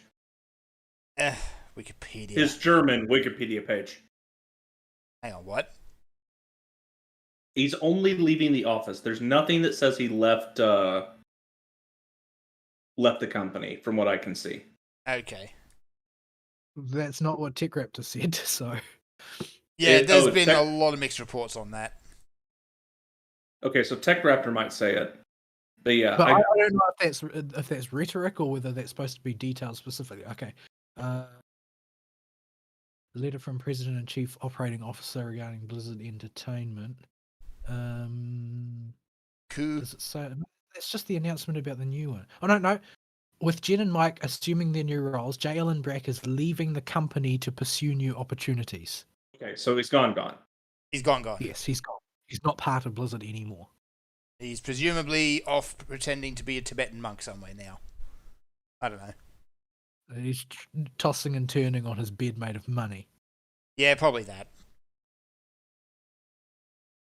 So, yeah, Brack is gone, and I don't think there was any chance of him actually staying as soon as it started happening. He was the most likely one to get nailed for this stuff when it does go to court, because he's the head.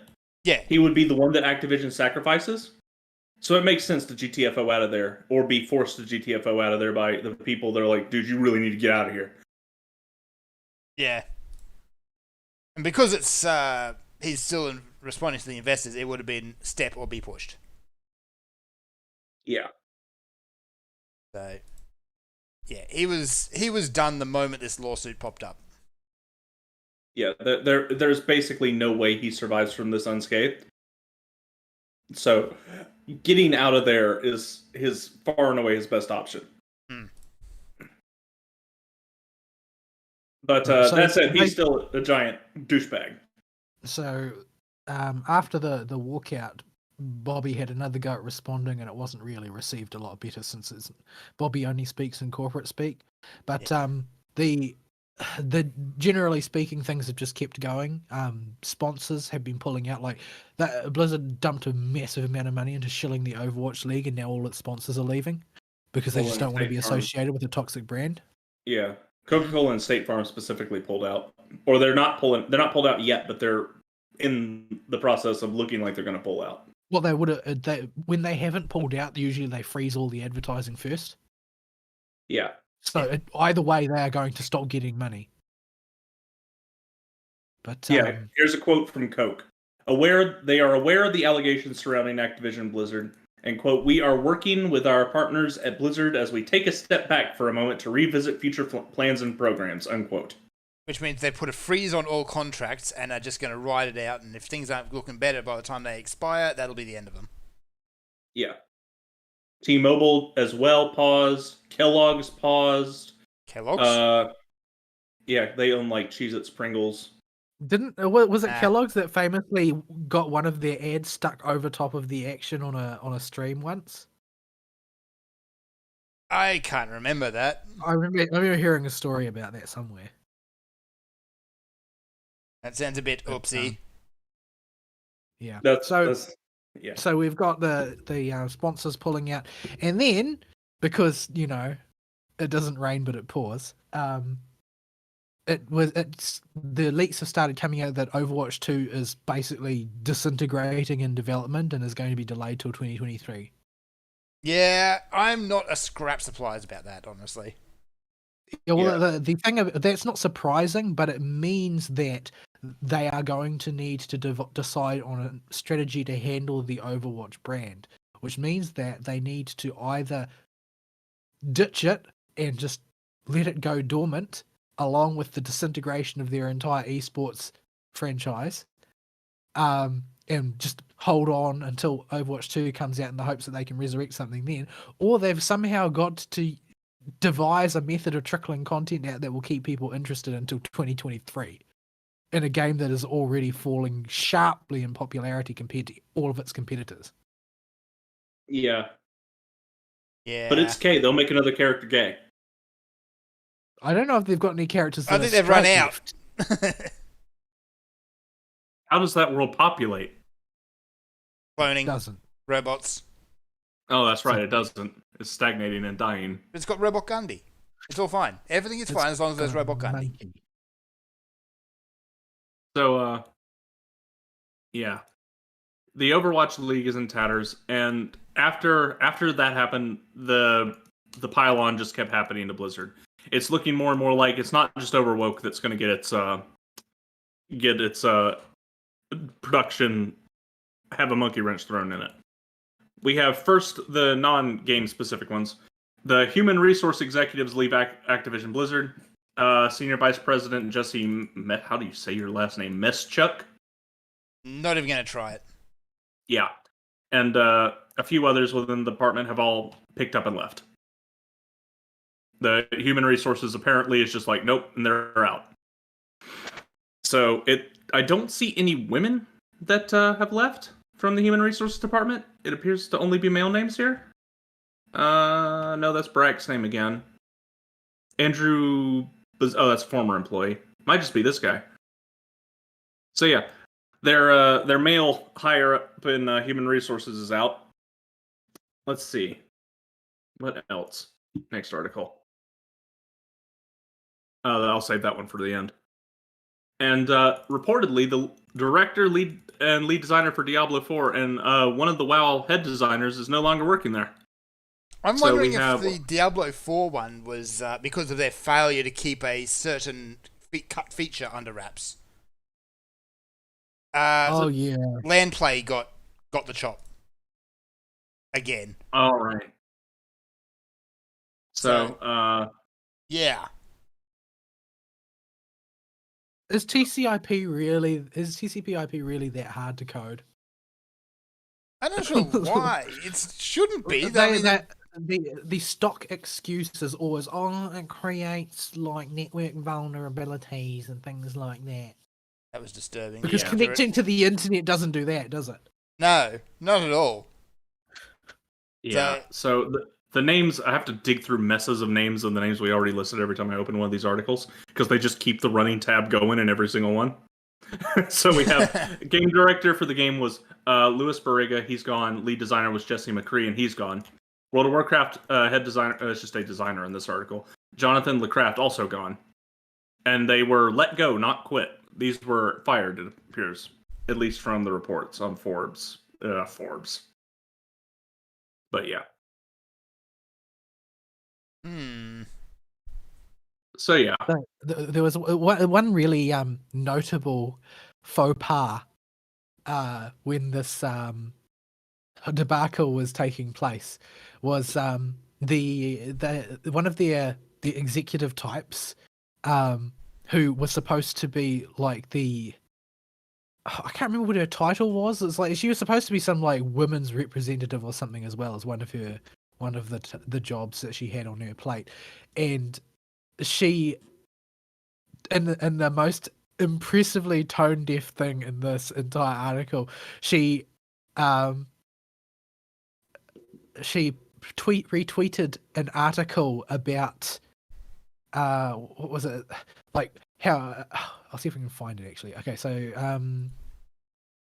her position was executive sponsor of the Activision Blizzard King Employee Women's Network, and she retweeted this article about how whistleblowing is bad.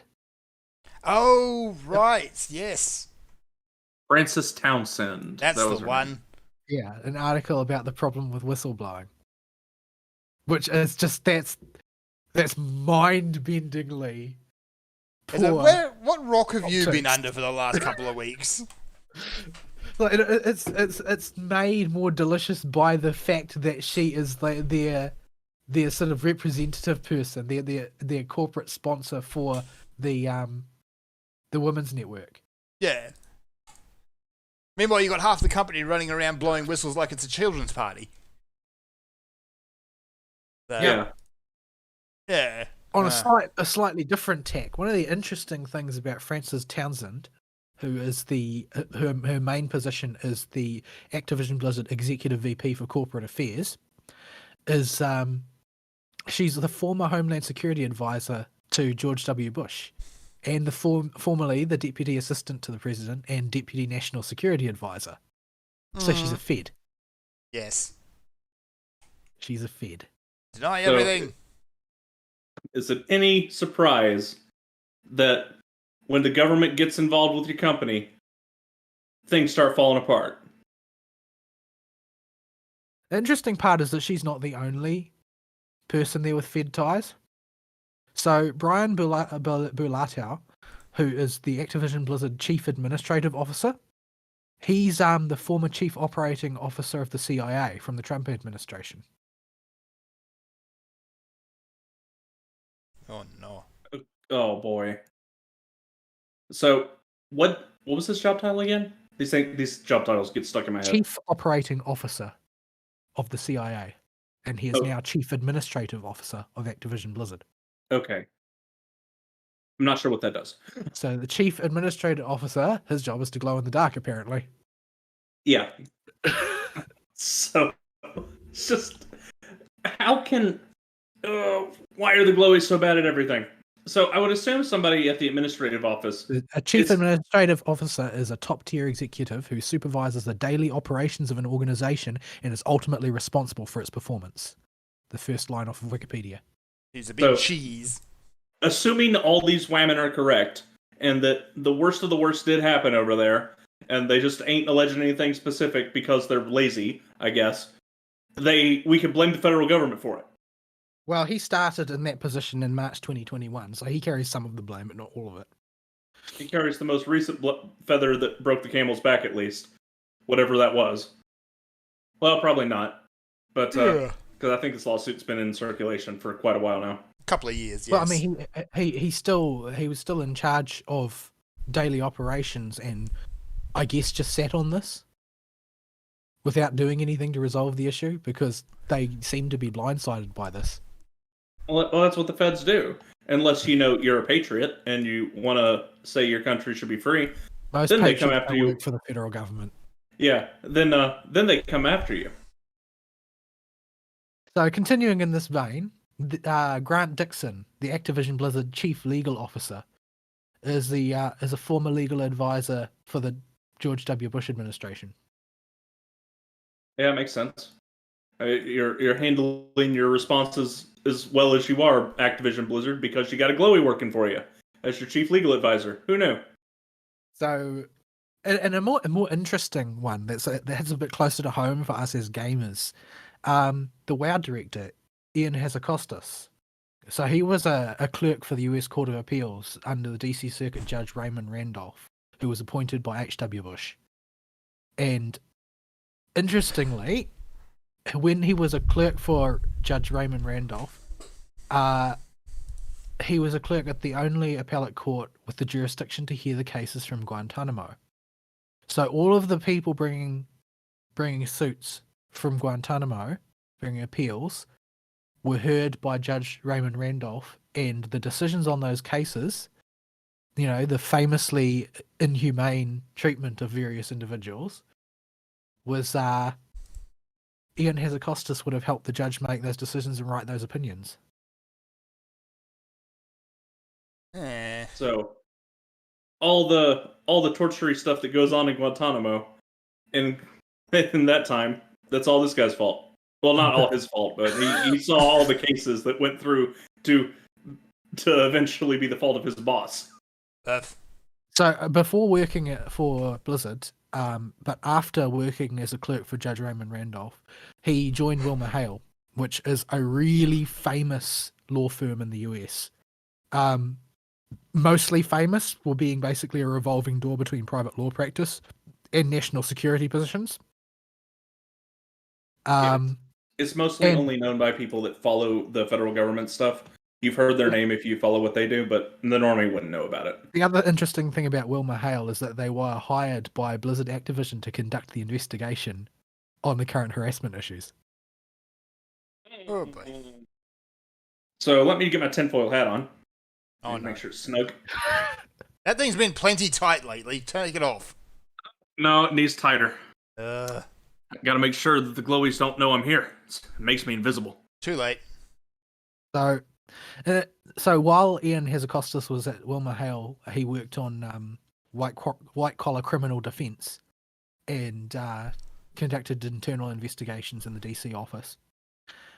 He was colleagues at the time with Stephen W. Preston, who was became CIA General Counsel, Jamie Gorelick, who became Deputy U.S. Attorney General, and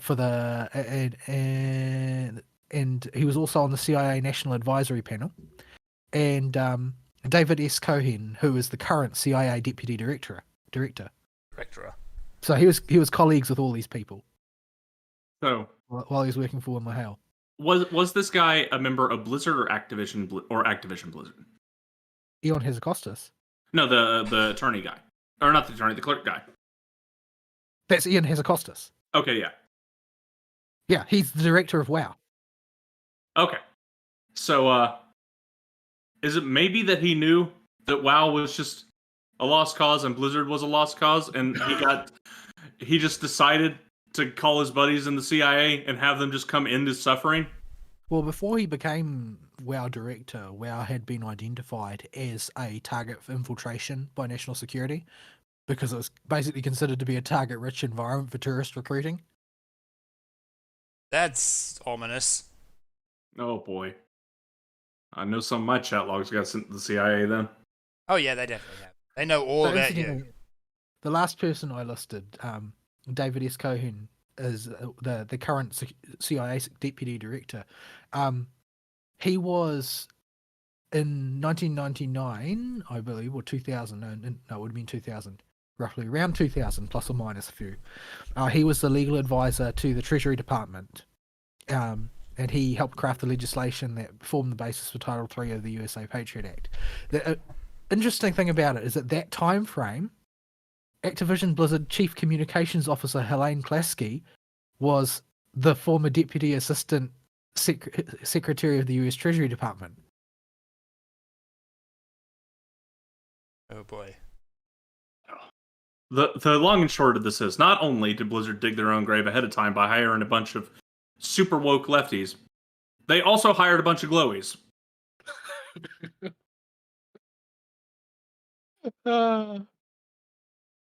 How can you be so dumb as a company? Now, those are the only the ones that I know of. It is quite likely, due to the way these things work, that there were probably other people in the Beltway legal scene who have made their way into various tiers of the upper management of Blizzard Activision and its subsidiaries. That's quite likely.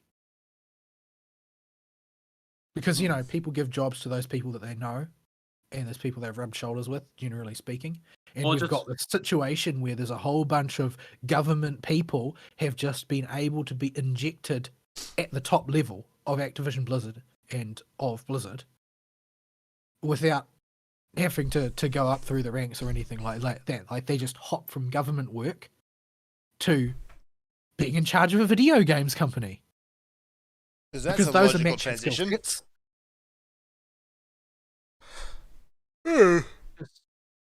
I'm still trying to really process how you get to a point where you're like, yeah, we'll hire the glowies. That's a good idea. This can't backfire on us in any way. They totally don't have connections all over the world that could blow up in our butts.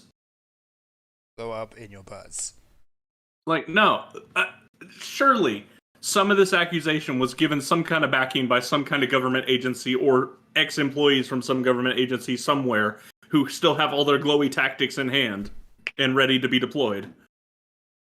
May not have the resources to do it as well, but they still know how to be glowy. They still know how to glow in the dark. Aristeal, the 3-letter organizations are your friend? No, they're not. They're out to get me. F the government. There is a dossier on me in some CIA building somewhere. Oh boy. Well, I don't want to go to jail. Go away. I think it's too late, Fern. You got a Christmas gift from me. I sent you that picture.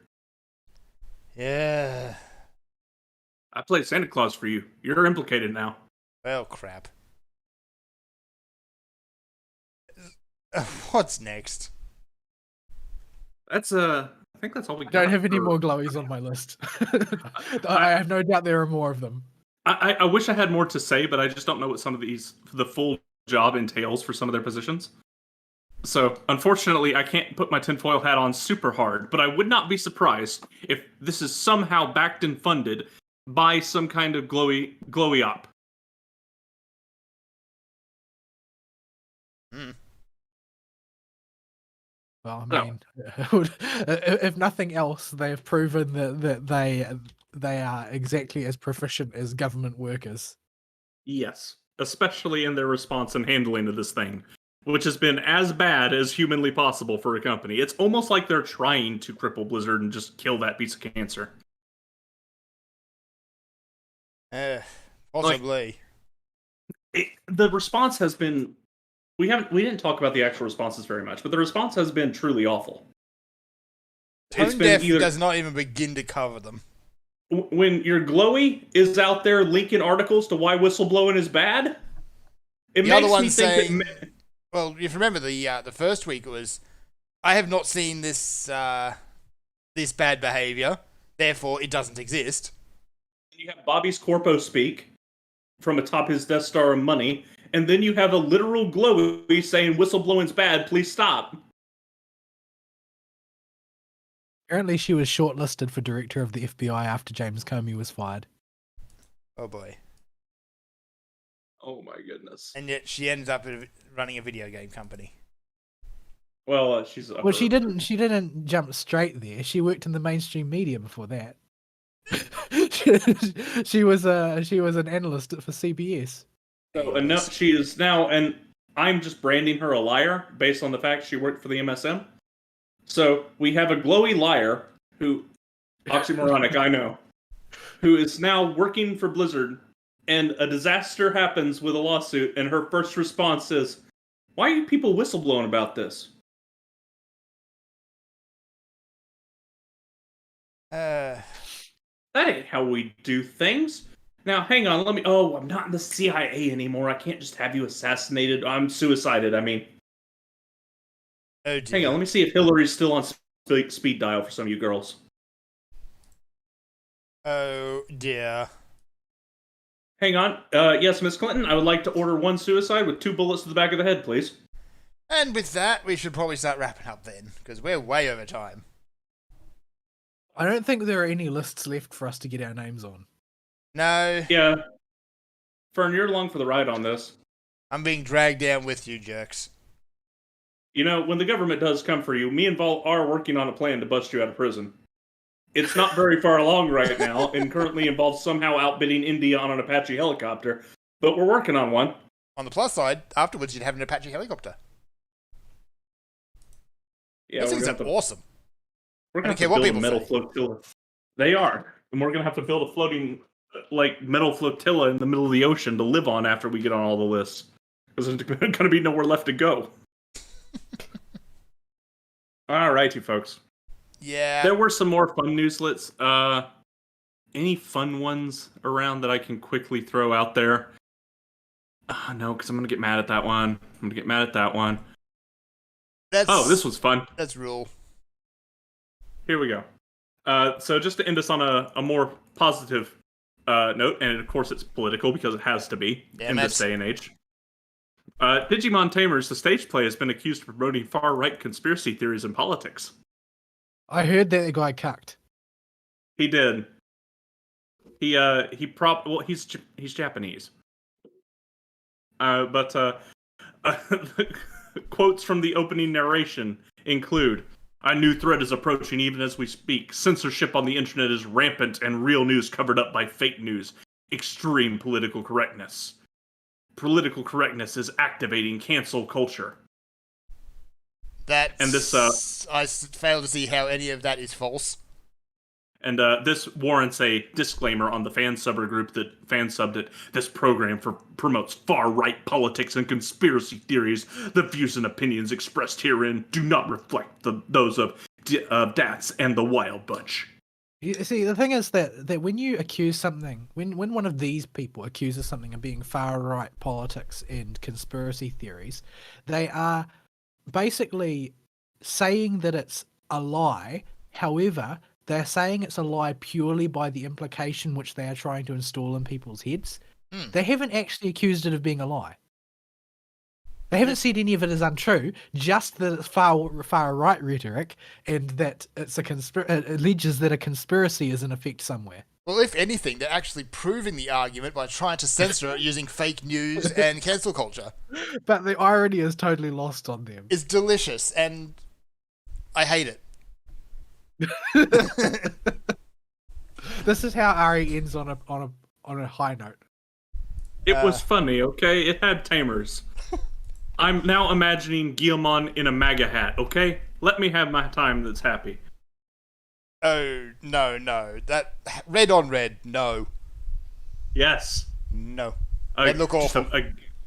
Just get a Gallantmon hoodie that has MAGA written on it. Put on Impmon. Yes. There you go. Oh, Impmon or Beelzemon with a MAGA hat. There you go.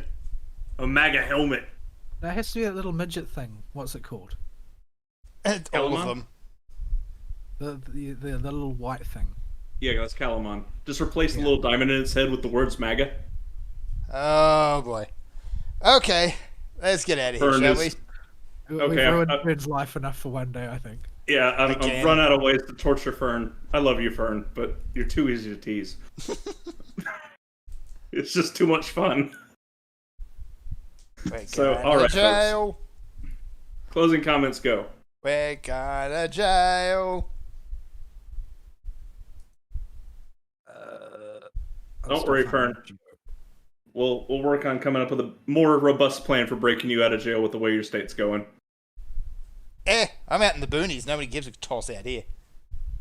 You say that until they eventually get to you.